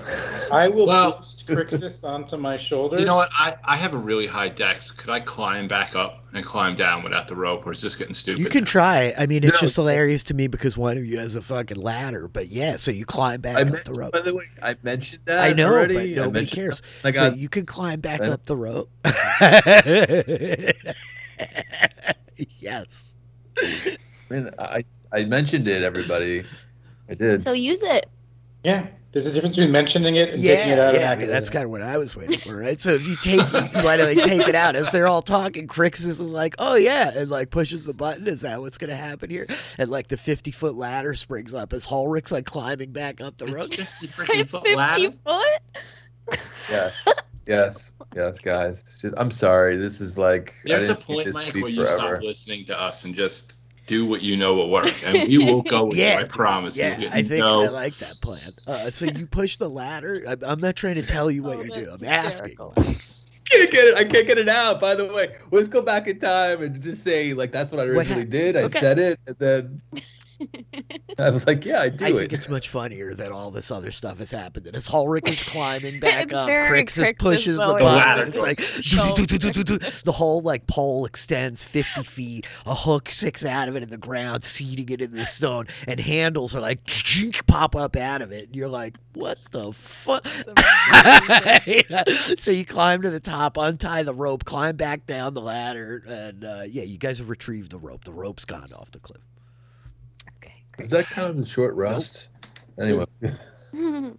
Can we leave the fox up there with the chicken, or do we have to bring it down with us and bring the feed You gotta too? figure out all of that: the feed and the fox and the chicken. Don't forget the scorpion either. It's up there with the frog having a debate. You guys are now on this ledge, like 15 feet wide, overlooking a chasm like hundreds of feet down in front of you. A thin rain is falling. The sky like gray and dark. You see the flickering of firelight off the ridge in front of you. You're about 50 feet out away from the edge of the ridge. What would you all like to do? Well, do we see these large things? What's in the cage? You can't make out the cage from down here. Again, like, you have line of sight issues because you're now like 50 feet down on this ledge. You can't like see really anything past the silhouettes on the edge, right? You see a silhouette of person. Now, you would have been able to see as you approached a laggy chained up out here on the thing before you came down, and another laggy tied up over here with a group of people milling around, right? But as you've now made it all the way down to this ledge beneath, you've lost line of sight of everything up above you, right? You knew what was there. You could see it before you came down. You can kind of make out some of it, but yeah. So we went from being above the level of the camp to below the level of the camp. Exactly. So is it conceivable that we could scale up right behind this cage where nobody could see us? You could certainly try, yeah. So where does Can we have- you? Sorry, go ahead, Kurt. Could we have like went on the rope, like tried to like? Well, we're still like No. 100 feet away. You said, Now, right? yeah, I want you to imagine yourselves like 50 feet out. I've got you on the edge of the map so you could see what's on the map, but you're still like 50 feet out from the edge. So if you want to press closer, you could.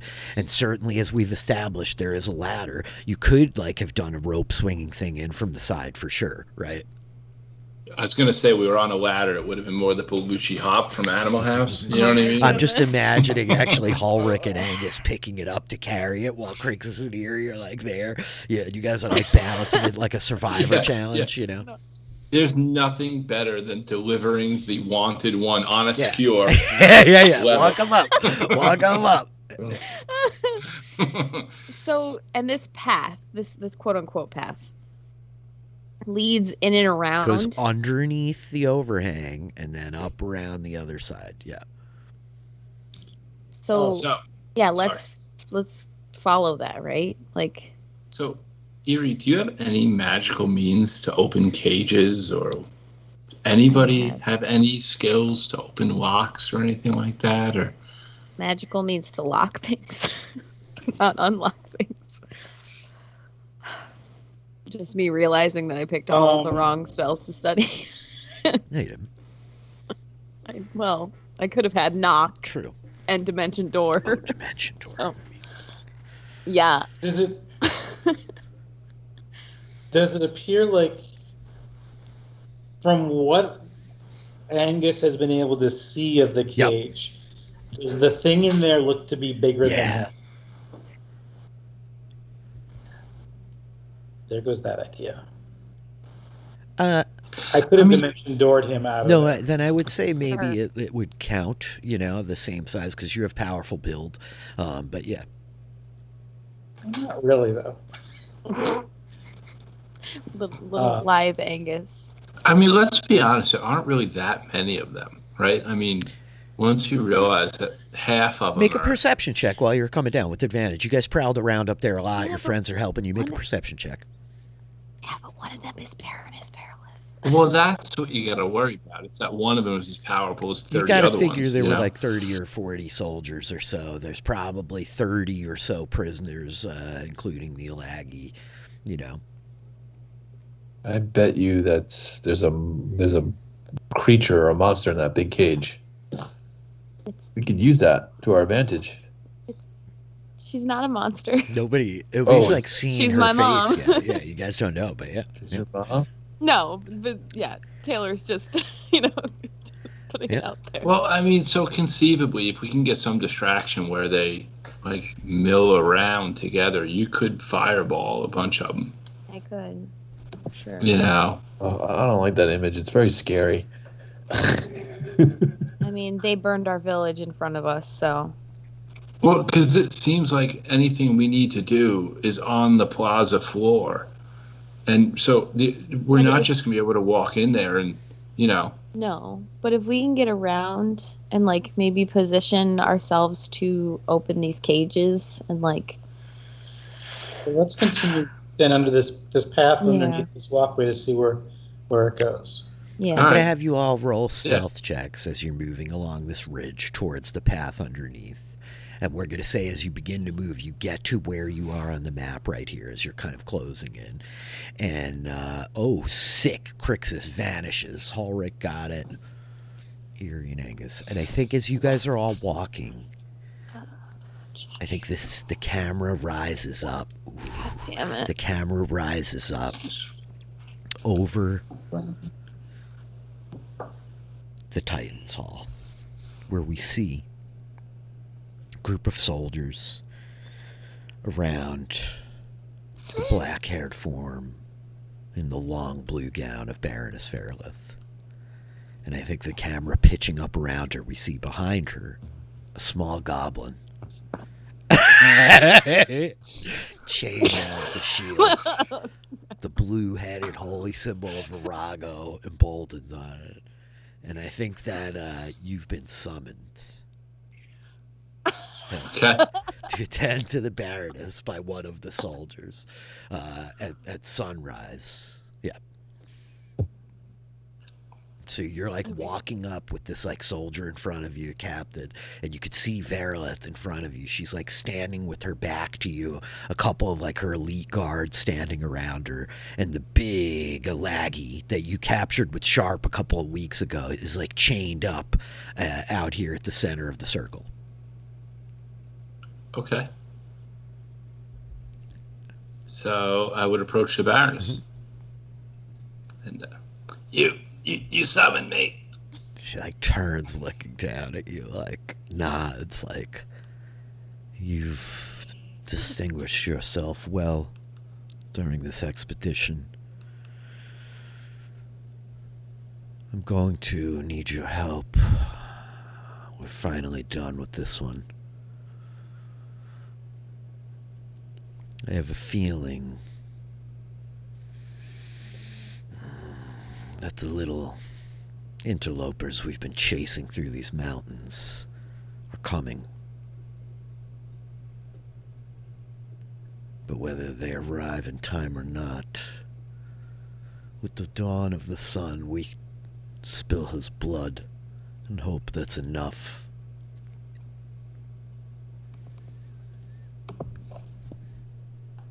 Real quick, would Hilks be in the loop as to what enough represents, what the accomplishment is, or no? Yeah, he could ask. Yeah. Okay, that's just making sure. I think she like looks back to you and is like, Melkanen is dead. His dragon is dead. That makes you the ranking scion of Our Lady after myself. I see.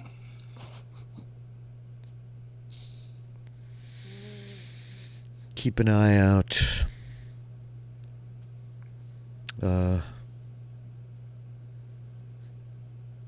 think she's like looks at the other soldiers and she's like, if they're anywhere nearby, if their magic is as far-reaching as mine, they won't let this all pass without acting. I want you to burn them, Hilks. She's like, burn them all. But really, if something should go awry... And she turns, looking back at the cage, where we see the hunched, massive, kind of 9-foot form of this purple-skinned, wiry, black-haired ogre magi, Ursula Vandren. And I think that Verilith is like looking at the cage, and she's like, if her little apprentices arrive, make sure that she dies.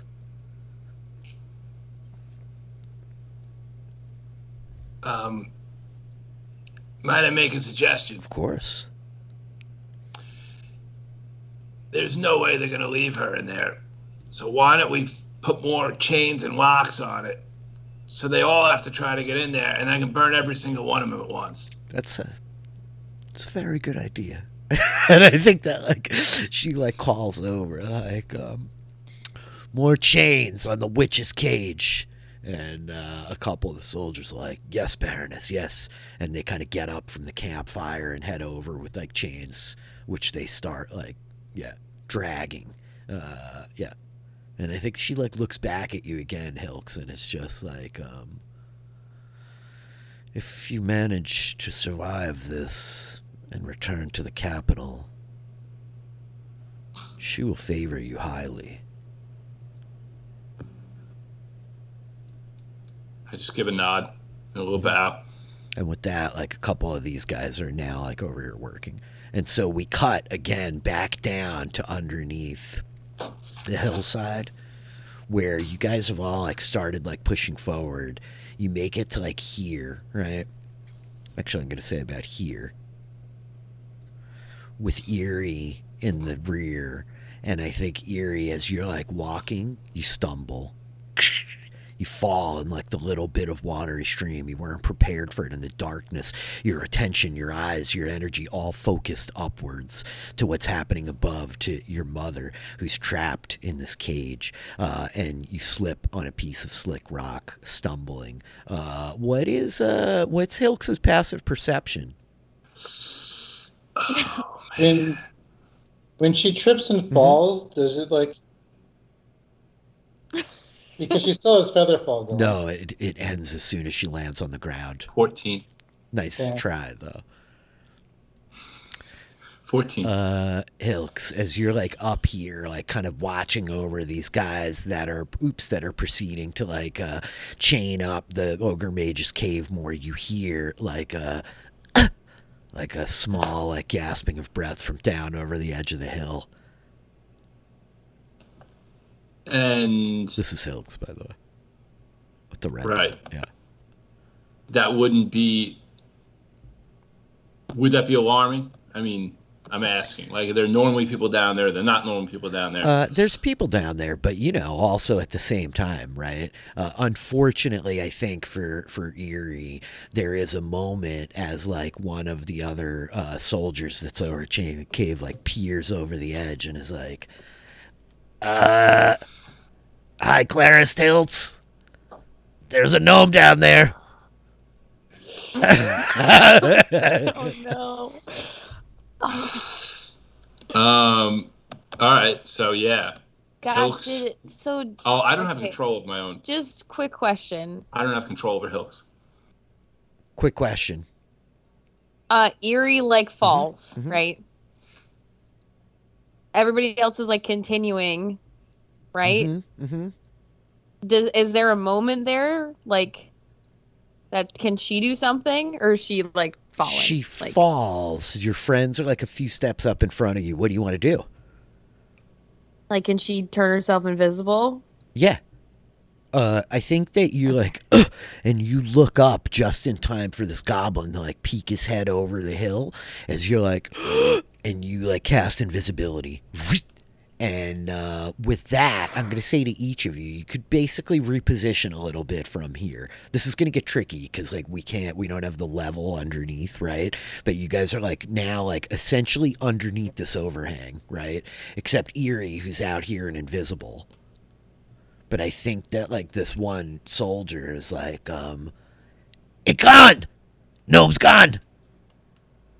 I would run over to the edge. Okay. Kurt.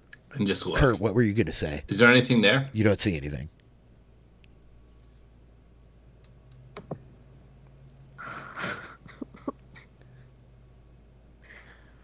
All right.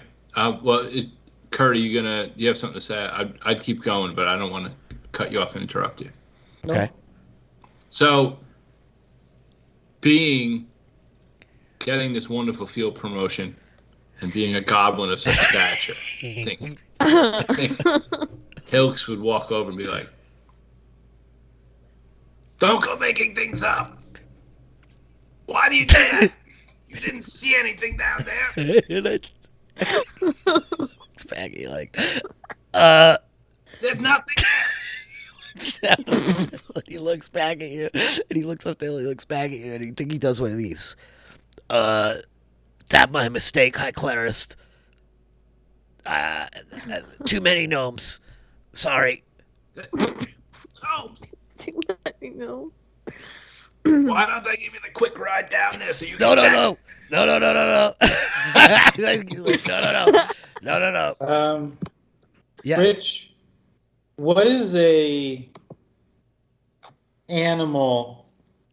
gnome-sized animal that we've commonly seen in our Oh, I travels? mean, there's a whole bunch of gnome-sized animals out here in the woods. There's like mountain lions and wolves and stuff. There's most assuredly like Goats. what? Goats? Mountain yeah. goats? I was wondering if there's like mountain goat. Angus is going to cast Silent Image. Wait, no, what? No. You don't even have that. That isn't a Yeah. spell? Yeah. It's a cantrip. He's casting Minor Oh, Illusion. okay. Or Silent I don't Image have is a Silent first level Image. spell. Minor illusion of a goat. Yep. Right around where, kind of like, so it like walks out from the shadows. Yeah. So that basically hoping that they will mistake the goat for what it was. Got it. And I think that this goblin who's up here with you, Hilks, he looks back and is like, real sorry. Goat, gnome, both hairy beards. I make big mistake. It go. Go back to work. Yep, yes, yep. And I think it goes over. It starts like weaving chain back through the cage, and with that, like the four of you are successfully concealed under here. I can move you here to like the other side as you're essentially under this ridge. But I think as you all are walking in the dark shadow, the misty rain picking up now, drops of rain splattering off the ledge to either side of you, I think you hear the voice of the woman above. And she's like, though we may not see it for the rain, the sun rises, and Virago's storm blots it out, as was meant to be. And she like is just like, this one, he has been your leader. He has resisted us from the start, but he fell. He fell to this goblin, a scion of my lady Virago. He fell to our scouts and our hunters. I have spent each day since breaking his will further and further. He has none of his old magics, none of his tricks. And I think you hear the like, and then like the sound of like some battering, like, shut up. I think you hear a whip crack in the night. It's like you hear the other Alagi like, Rogash, no, Rogash. And she's just like, now he will have his end. She's like, it is little known, but all of you druids and your old ways, each one of you dies, each one of you given to the emperors, is one more step, one more bit of their resolve strengthened. And she like turns looking back like, you're a sad thing now. And so it ends. And I think that the camera like rising up, we have the side view of the four of you in the darkness beneath this giant overhang of rock, and this woman, this elvish woman, thin and frail, her hair black around her, the blue cloak kind of parts as she steps forward and the wind breezes, and we see the belt around her waist, this dwarvish looking face of a giant right in her midsection, and she reaches out and like grabs the massive form of this like enormous Alagi, 400 or 500 pounds, much bigger than she, and she lifts it like easily in one hand, and I think his eyes like flutter for a minute, and a blade curving blue like flashes whoosh, and I think there's an explosion, a peal of thunder. I think like lightning like flashes illuminating the sky as we just see like the tumbling silhouette of like this tremendous Alagi as he comes cartwheeling off the top of the mountain like past a lot of you. I don't know if any of you guys are doing anything. And the storm like picks up. I say, Eerie, burn her. How far off the like ledge is he? Is he? He's like falls right past you, like plummeting into the darkness below. Well, right, but like how far like past the like us is he? Like how far out? Right about like here, so probably about 30 feet. And there's like no, like we can't see the bottom of this thing. Yeah, you guys are like. Well, he's 100 feet beheaded. up. Yeah, I mean, His head's gone. I know. You're not. Yeah.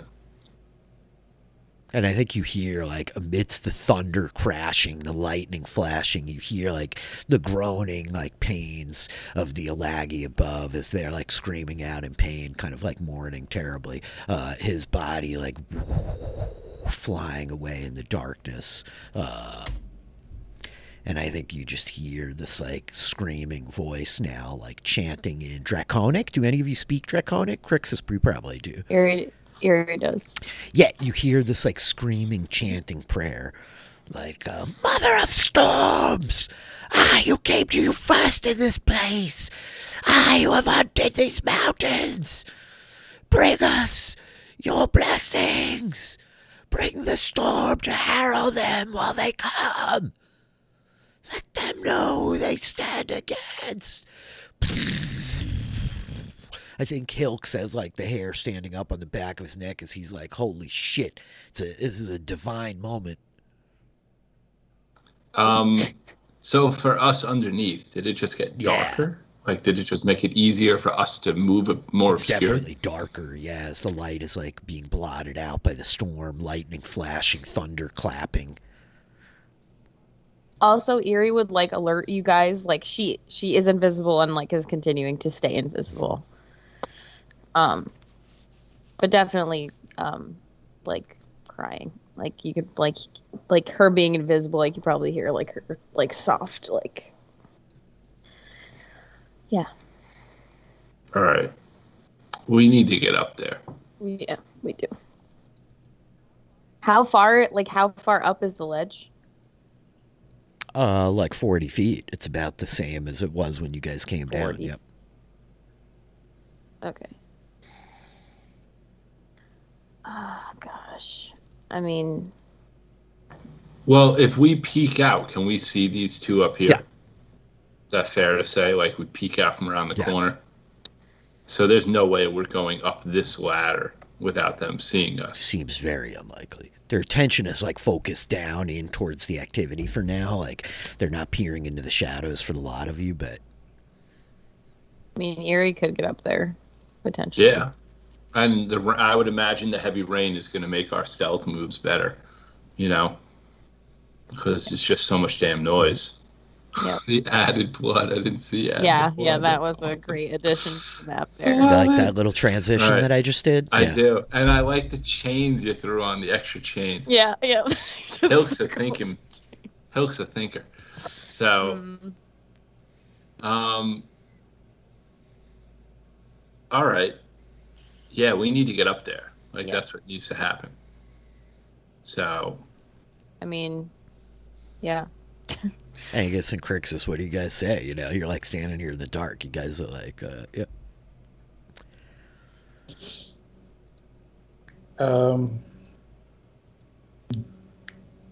Nothing. Just waiting for a decision to be made, and Angus will follow.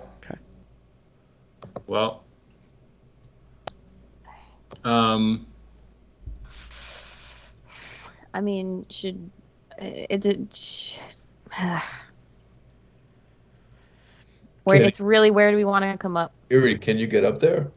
I can get up there. yeah, but what does that do for Yeah, her? what do I do when I get up there? You wouldn't happen to have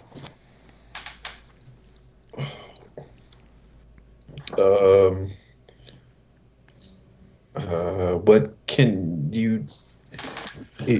Can you? Erie, what can you do? I don't really know what you Burn could. things. Well, Well, could you put people to sleep? you No. just did. You Can just charm somebody. Can you charm somebody? Can you push somebody over the? Can you have waves of force to push somebody off the side of the cliff behind? With That would- my hands. Okay. Angus, you just made that goat appear. Can you make some big distraction on the other side of the camp? No, I can't make a big distraction. I mean, I could just throw a fireball and we could just go for it. Well, Yeah, but then we're gonna get pegged climbing up the ladder. You know. How, Mhm. Rich, how high? We say is 40 feet the base level or the ladder height? The ladder height. That's a really good point. I apologize. Thank you, Kurt. Yes, it's 40 feet to the ladder height. The base level is going to be only 30 feet. It's like 10 feet higher, the extra ridges. 30 feet up to the top of Mhm. the ridge. 30 feet up to the surface where all the 30 campfires feet are, an to additional here, 10 40 feet go to up that. the ladder. Yeah. Okay. Would those be considered small campfires? Yeah. Sure. I can quit. Well, no, never mind. I can't. Well, it is raining. It is. I don't mean to leave you guys like spinning out here. I just don't want to rob you of your strategic discussion. Oh, no, yeah. It's, I mean, Well, I mean, so, I'm not feeling robbed, Okay. Rich. just checking. should we turn back and try and get up near? yeah. I mean, could we climb Ursula? up the 10-foot high side behind Ursula? Is that possible? It's Well, not it 10 would be feet like high. 30 It's feet up to 30 her. feet high, and then there's a 10-foot difference between Right. that. Yeah, yeah. You could try to do whatever, Right. sure. I think while you're in this like cloak of darkness underneath the overhang, you're in pretty decent shape. Verlet is still like screaming this prayer to Virago. The storm is like picking up. Okay.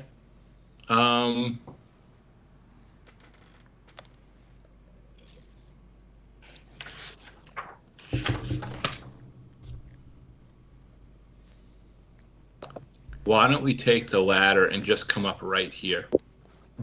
Just come up the ladder. Yeah, I think we should get as close to like Ursula as we can and like try and get Do her we out. know it's Ursula? And we'll try Well, and we know open the she's up there. cage. We don't know. I mean, we can't see her like we can in the map, but Yeah. I don't like that idea. I'd rather go up where those two people are to the left. There's like 5 over there though. yeah, I Right? know. Five. I mean, we saw the campfire near the tent. We know there's more people on that ledge. I'd rather go here. I'd rather get right next to the Baroness. I'd rather go up right on the other side of this catwalk over here on the 50-foot ladder and just start swinging. Yeah. That's the problem. That would be just you. Well, if I climbed up the ladder and hung from the edge of the cliff and scooted over while somebody else came up, I've got the strength. I could do that. I think that there's no element of surprise that way. I think we have a chance of getting an element of surprise going for us. And also, yeah, you do want to get the Baroness. I hear that. I think, I mean, I don't know how we get up there, defend our position, and free our allies who would help us. I think the Alagi would be the best ones to free, but there's no way we're going to have enough time to get the chains broken.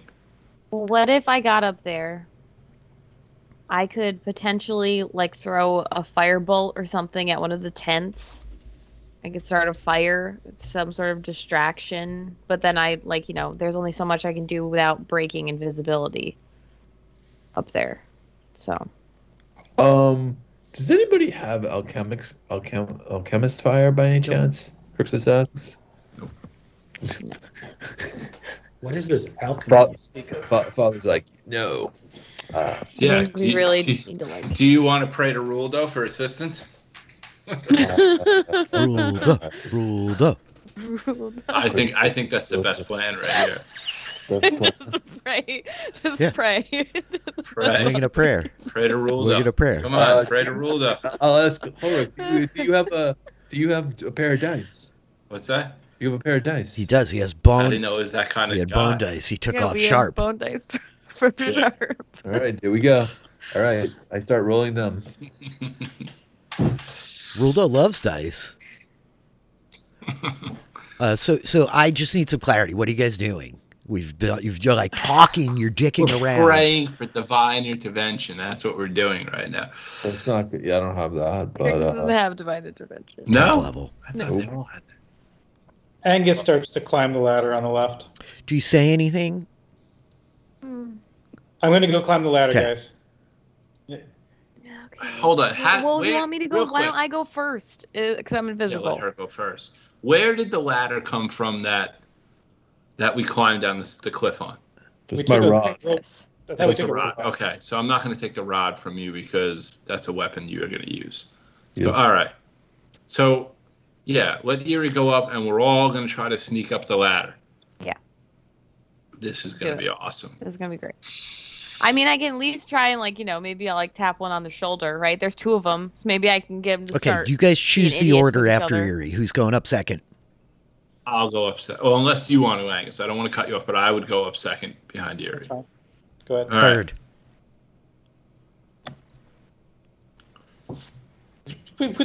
I mean, I'm trying to clarify what's about to happen. You're all going to try to climb the ladder in one shot, right? Are you waiting? Or are you Right, I running was just one about at a to- time, to the ladder from under the overhang? Why don't... All right, so I'm going to say to Crixus, can you set up your ladder and we can get two sets of people going up at once? yeah. Okay. Okay, as Erie gets up Make there, a stealth check with disadvantage. Invisible. This Wait is a how this minute, is going to hold work. on a Everybody's going to make stealth checks climbing the ladder. Erie has advantage for invisibility. Well, that's the whole point. I mean, wait a minute. Why don't we slow down Sure. a little bit? We have somebody that's invisible. I think that the odd. I mean, maybe we should scout it out first. 15. I mean, we're gonna rush up there and Erie's start going the to fight. get up there and try and distract the guards. She's gonna tap Well- one on the shoulder and try and get them to be I'm not confused. even sure. Whoa. I don't even know what I'm supposed to do.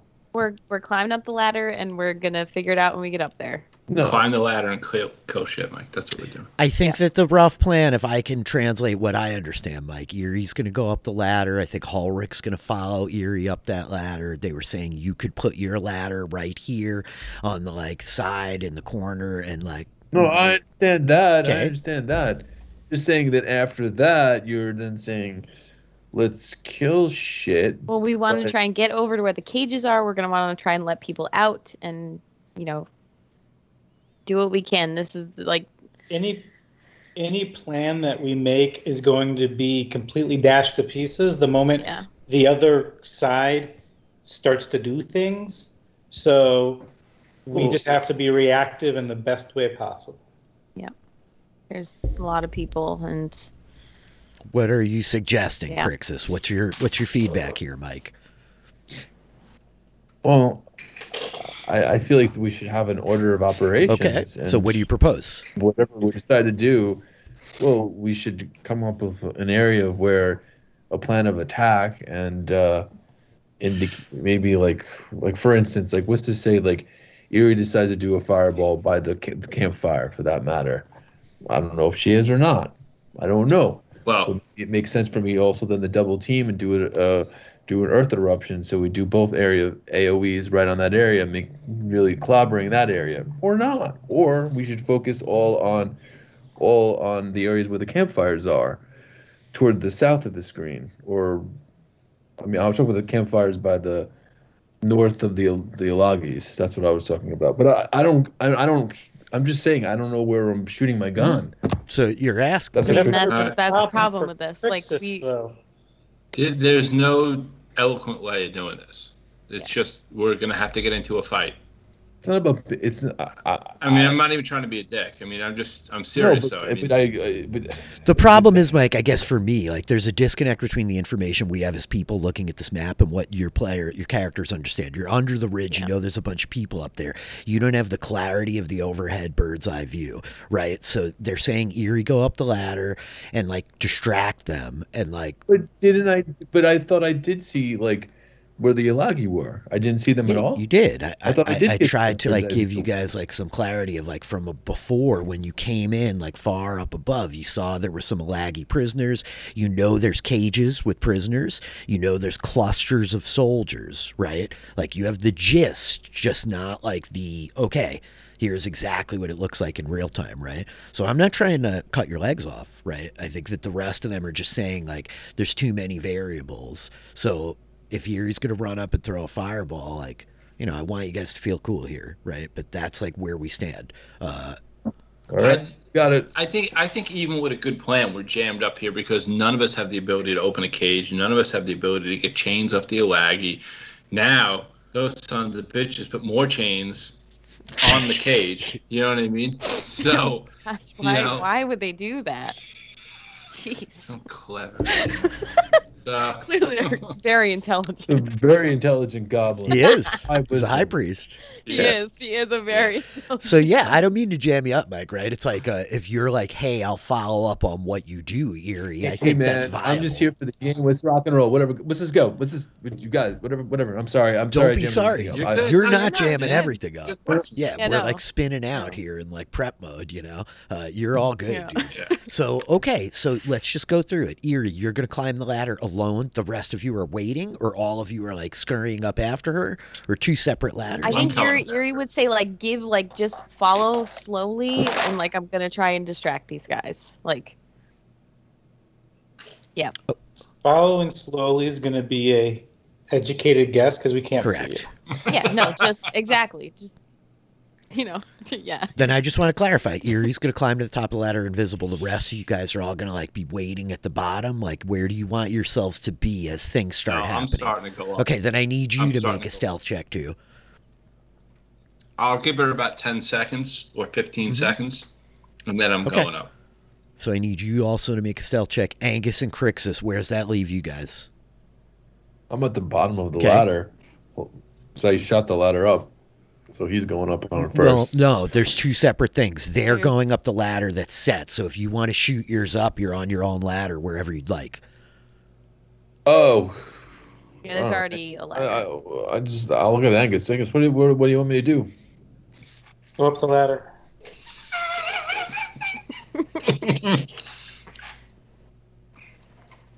Okay.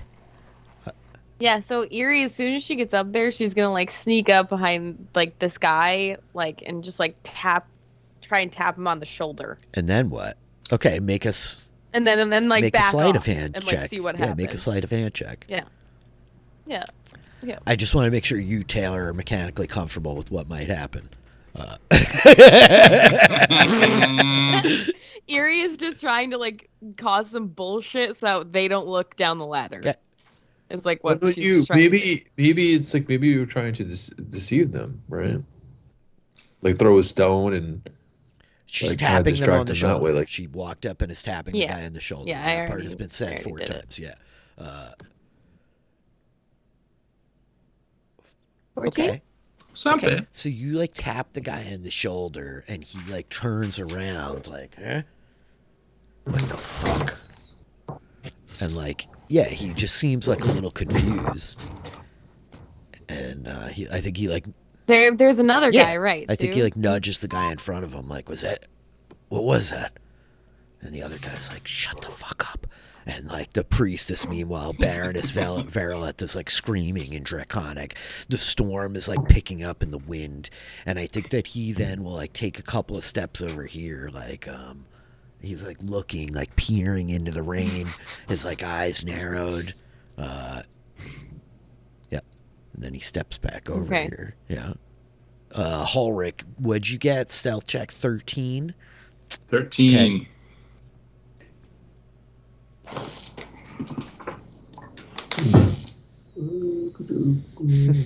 Okay, you manage to like pull yourself up around as like this one soldier is like standing looking up to the north and the west. You've made it to the top of the ladder without being seen yet.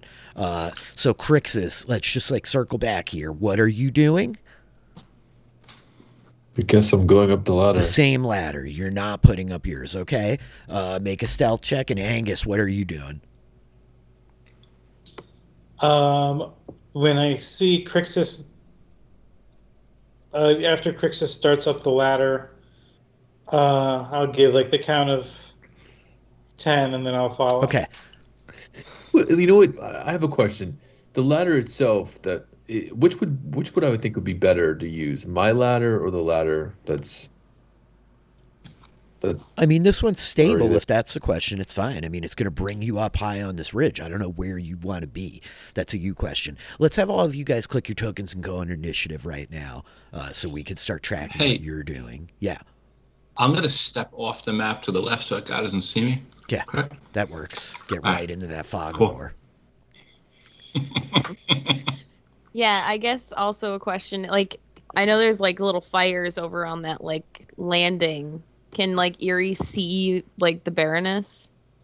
Can you at this point? Can you actually see her? Well, like I can't, but I I know can that see there's her. like fires. Then you over can't there. quite see her. These fires are flickering a little bit lower. I guess actually, you know what? No, you're right. That's a good point. You're right. I'll give it to you. I'll give it to you. You can see her.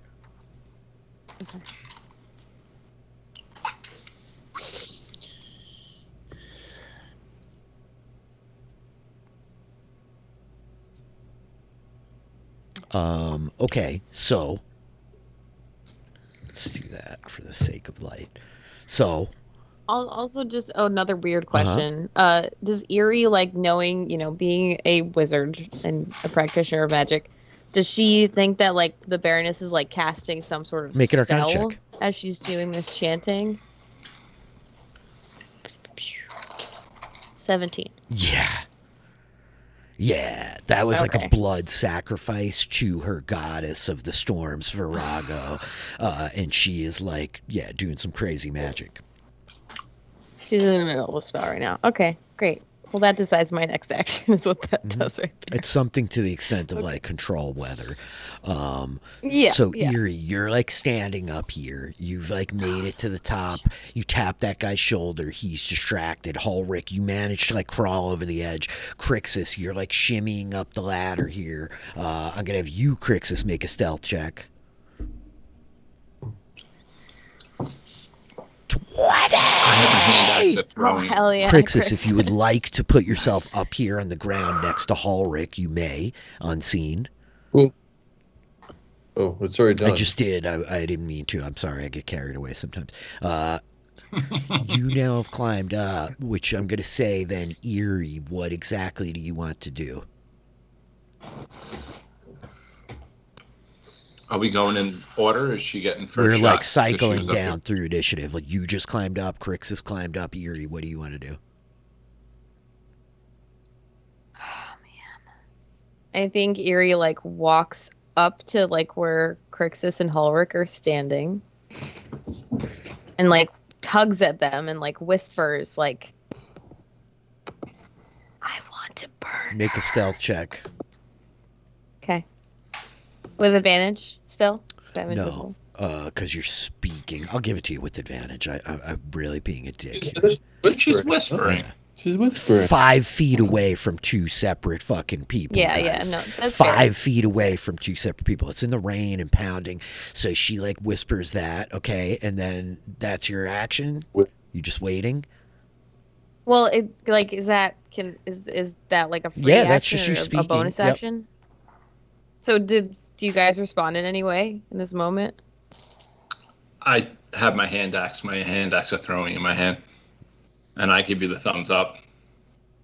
Okay. Then Eerie throws a fireball at Baroness Verilith. What's the range on that? 120 feet. Oh, nice. 150 feet, excuse me. And with that, Eerie tosses a fireball down off the cliff. Nice.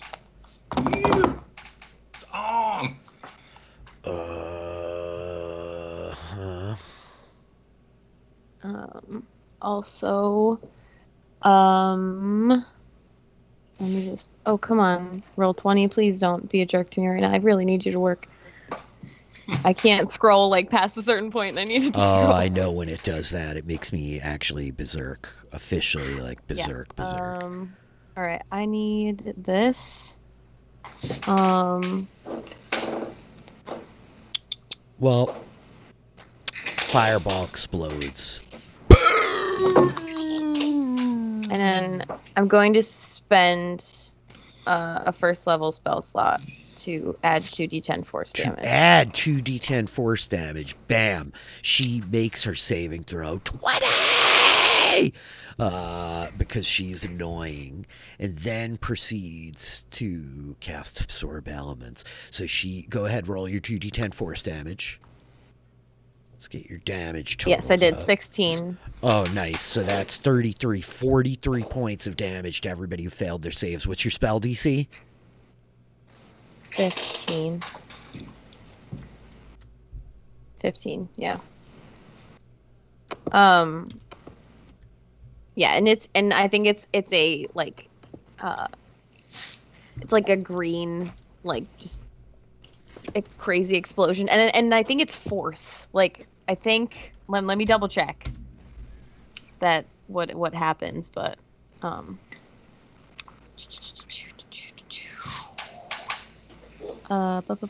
yeah, I can't change it to force. So I think she makes it force damage. I appreciate it because I was going to be jerky and be like, but you said fire and I'm being, yeah, okay, that's good. Oh, that's yeah, all right. Sorry. It's really hard to remember. We're 4 hours in. Boom! Force this ball. Fucking fireball erupts. She takes 43 points of damage, reduced to 21, reduced to 11. She like eyes like rearing up towards you. I think like thunder booms, lightning flashes, and I think it's at this point that we see the figure in the cage stand up, and we hear the chains like rattle as you guys see Ursula Vandron, the elder, like illuminated in the flashing of the lightning, right? In the explosion of like the thunder, you hear the chains rattle as she grabs the bars and like her face like peering up towards the lot of you while this explosion goes off.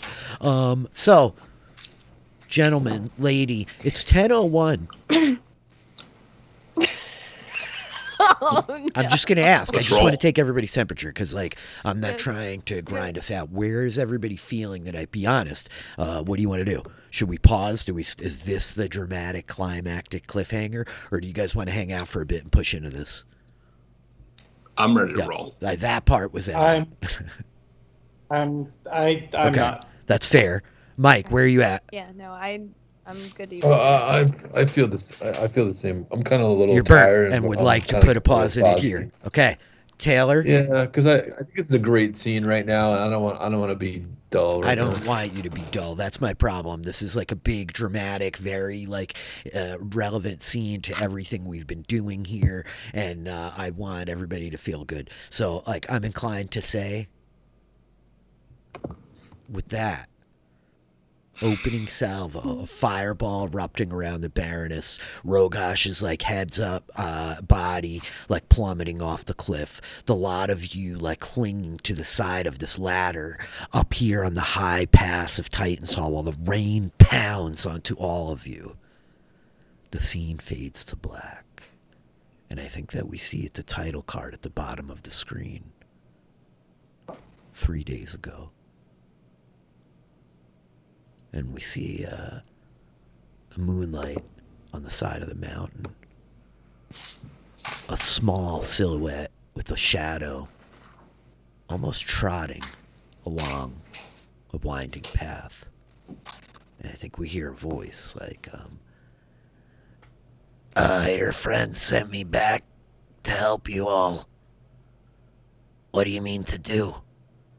And I think the camera pitches and we see 8 dwarves sitting around a small fire, and they're all looking up to one another. Beaudry, Ironstave himself, the cleric of Vala, the Just Mother, whom you met in these journeys through the mountains, And I think he's looking back. Like, who drew the small stone? And I think we see the rest of them. Amos, with his long braided beard. Bindle, this overlarge, slightly floppy ears. Rappin, the scar under his eye he couldn't forget. Kringle, with the small pointed red hat. Of course, Donald, Hester, Landry, and Brunhild. And I think that we see Brunhild, like, open her hand, and she's got this teeny, short length of shale. And the other dwarves open their hands, and we see the long lengths. And I think Brunhild says, "Ah, but it's me. I'll do it." And they all kind of look to her and nod. And I think the scene fades to black again. And that's where we'll leave our adventurers today. I hope that was fun, you guys. I had a really good time today. Yeah, Oh my goodness. it was awesome. This feels really dramatic and exciting. Maybe it's just me. Uh, Maybe it's just me. uh, Taylor, I'm sorry we killed your That was character awesome. and one of your favorite NPCs both in one night. But way to like take it in stride. Thank you for like having the emotional fortitude to allow me to like, my be so goodness. cavalier. Yeah. Yeah.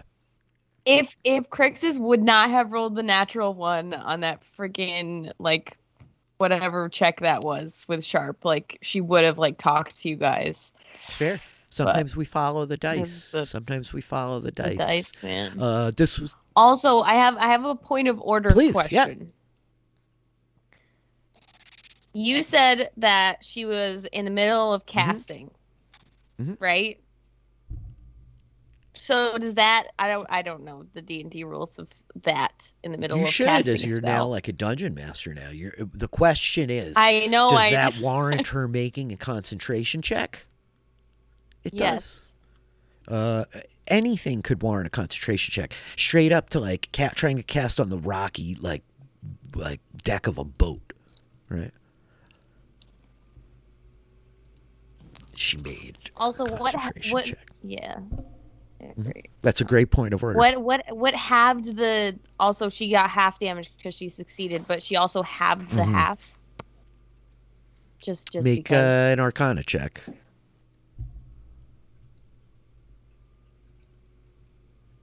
She was able to cast 29. Absorb Elements.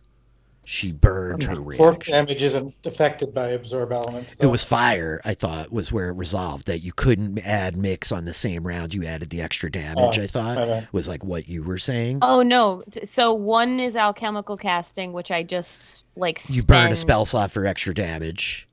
Yes, and the other is just when I cast the spell, I can substitute damage. I know. And that there's no Like, it's quantifier, you just can do it.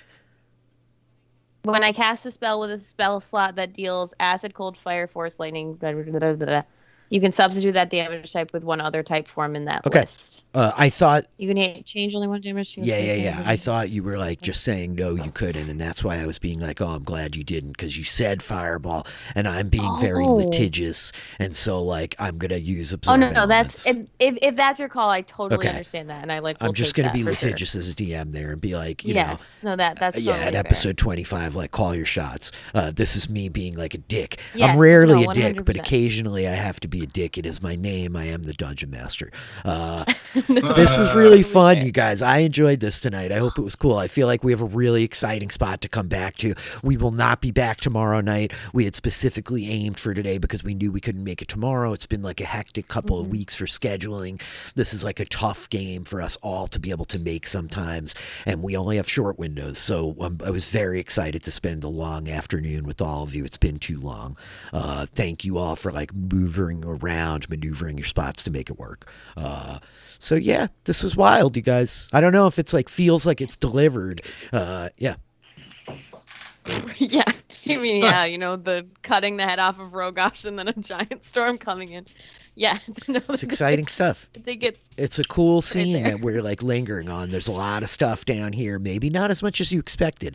I've been keeping track of numbers since day one. In the Titans Heirs Adventure module, which I wrote out, there's a very clear number of soldiers, and you probably don't need to be this methodical, but like I've been tracking your deaths, your murders, the number of wyverns and wargs and patrols killed. I've been making background morale checks for the goblins that are like, maybe we take these wargs, ride to Crimson Dynasty. Yes, yes. All hail Belfurion. Like, fled, you know? amazing. So we'll see, but I'm very, very excited. Oh my You God. guys, it's been a fun night. We got new emotes in the chat as a big celebration. Crixus and Eerie for the tier 2 and tier 3 subs, respectively. Get hype, quit hype. We're gonna. I'm going to be taking tomorrow night off. I'm probably going to start reading The Wheel of Time over here next week. We'll be back on Tuesday night with the super awesome episode of Dragonfly, where the crew of the Dragonfly is about to enter the ethereal realm in search of the remnants of the library, trying to retrieve their lost moon dog and dealing with ghosts. Taylor's character was just aged. You guys would love it. I aged the players with ghosts, you guys. I put 20 years. 20 I put 20 years. years on Taylor's character last session, you guys. on my Nice. 24-year-old A character. fate worse than death. To be put into your 40s immediately. Brutal. Poor Lux's voice isn't going to be able to yell like she You used guys! to. Yeah. So I don't know what's going on with everybody out there in the world, man. Kurt, you're always like into cool shit. You were talking about Alice in Borderland. I've made note of it. I'm really excited to go watch the first episode this week. Is there anything out there you're like enjoying that you want us to pay attention to? I'm enjoying nothing right now, Rich. Well, Such as I life. hope you. You were playing Disco Elysium Oh, earlier, dude, weren't that you? game's Is that what I rad. saw? Yeah, I'm just getting started with that. I'm upset because the first time I didn't realize you had to manually save it because I went back to play it again. And I hadn't gotten far, and I still haven't gotten far, but I've not gotten far twice now. I'll say so. this: Aw, Disco Elysium, man. you can get killed putting your clothes on in the first like 8 minutes of the game, and it's remarkable. You can easily have a heart attack trying to retrieve your pants, and it's happened to me more than once. It's a really fucking Easily. wild game, you guys. It's based off a tabletop, which I'd love to run someday. Go figure. But it's a very, very incredible game for anybody out there into like RPGs. Like computer RPGs, play it. It's really good. Mike, what about you, man? How's life been? We haven't seen you in ages. What's going on with you? Is there anything you want to like just have us pay attention to or give a heads up? No, not Okay, really. cool. I'm sorry to hassle you about the ladder. I thought it was a great plan. I was I so love the excited. I ladder. thought you were gonna be like, my ladder. Whatever you want to do, it's fine. Whatever you guys want to do, it's I fine. get it. Amazing. It's so very Crixus. It is. It is. It's very So very Crixus. Crixus. Taylor, what's going on with you?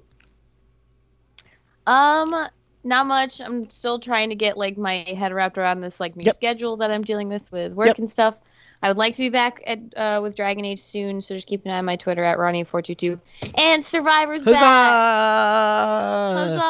Huzzah! You loved Jeff Probst breaking the fourth wall. You love that. Like, hey guys, I I'm love back. it so It's much. me. He's like, hey guys, it's Tribal Council. It is Jeff. It is Tribal Council. I had a lot so- of like trepidation about like the stuff Jeff's been saying. There's a monster loose in the game. We've know, yeah, reinvented yeah. everything. I'm like, you idiot. All I need you to tell me is like, we went back to basics. We made Survivor about the stuff Yes. that made you fall in love in the first place. And he's like, we've evolved the game even crazier than before. It's like Survivor on steroids. There's a monster out here hunting you, John. and he's got his like swooping long He's got hair. crazy with, I don't know. pandemic mullet, dude. It's nuts. He looks yoked. The dude looks more jacked than he ever has before. He got the belt of giant strength underneath that blue He shirt did. or something. Anyway, it was a really fun episode. I like a lot of the people. I Yes. like a lot of like the diversity of the cast is incredible. So there's a lot of cool stuff Yeah. happening there. Well, hilariously enough, I hate like the youngest Of course, person. that guy's annoying. Like, Anyway, go check out Survivor. John, how about you, man? We are not like professional streamers or broadcasters or podcasters. You guys are like some of my closest friends. So I don't mean to make you feel on the spot when I ask you these awkward things, but what do you get to say for yourself, John? Dude, I'm excited. I get to go to a concert this Ooh, Wednesday. that's exciting. Yeah, man. So Wednesday's my birthday. So Wednesday night, I'm heading out and going to a concert with my That's lady. exciting. So, I would like to say to John's lady, whose name we won't like speak out here in Doxer, but if you're out there watching, if not, John will tell you. But thank you for like letting John come hang out with us tonight. We appreciate it. It was super rad for us to be able to do this tonight. And I know Sunday is like usually your date night of the week, not to blow your spot up. And these are important days. Don't overlook your date night. All right, that's about it. I'm Rich Filiberto. I'm DM Awesome. Philly. We're hanging out here. Bugbear, thank you for like chilling and rocking and hanging out with us all night. Got new emotes in the chat. I want to thank my friend Troy for that. I want to say David Benzel and Antonio Manzera. I will put links to this stuff in the show notes. Antonio J. Manzanato. I always get these wrong. That's the character art you guys were seeing tonight here. I have permission for them to share the art of the Baroness Verileth and Beaudry Ironstave and Ursula Vandrin here on the Twitch tonight. Thank you guys for like doing this all with me. We're rolling up on September. It's like 8 months for me of full-time streaming, DMing private games, podcasting and stuff. I wouldn't have like gotten here without you. Like I'm really enjoying this part of this game. I hope it's been fun for you guys. Yeah. And for anybody out there who's not doing it, go check out patreon.com/postshow-recaps. I'm running the Dungeons & Dragons podcast over there now full-time. Had a great conversation with my friend Troy about designing play-by-post. He put us on an adventure in Forgotten Realms that used Al-Qadim elements. We were in Zakara. There was a bunch of cool stuff for the second edition nerds. Very interesting conversation. And this week we're recording Ladies' Night on the Dungeons & Dragons Discord. It's going to be fun. It's not going to be me looking for a date either, so don't get the wrong idea. All right, I'm done ranting. If you want to click the follow buttons, the subscribe button, thank you. The VODs will be up on YouTube. All right, we're going to go. Bye.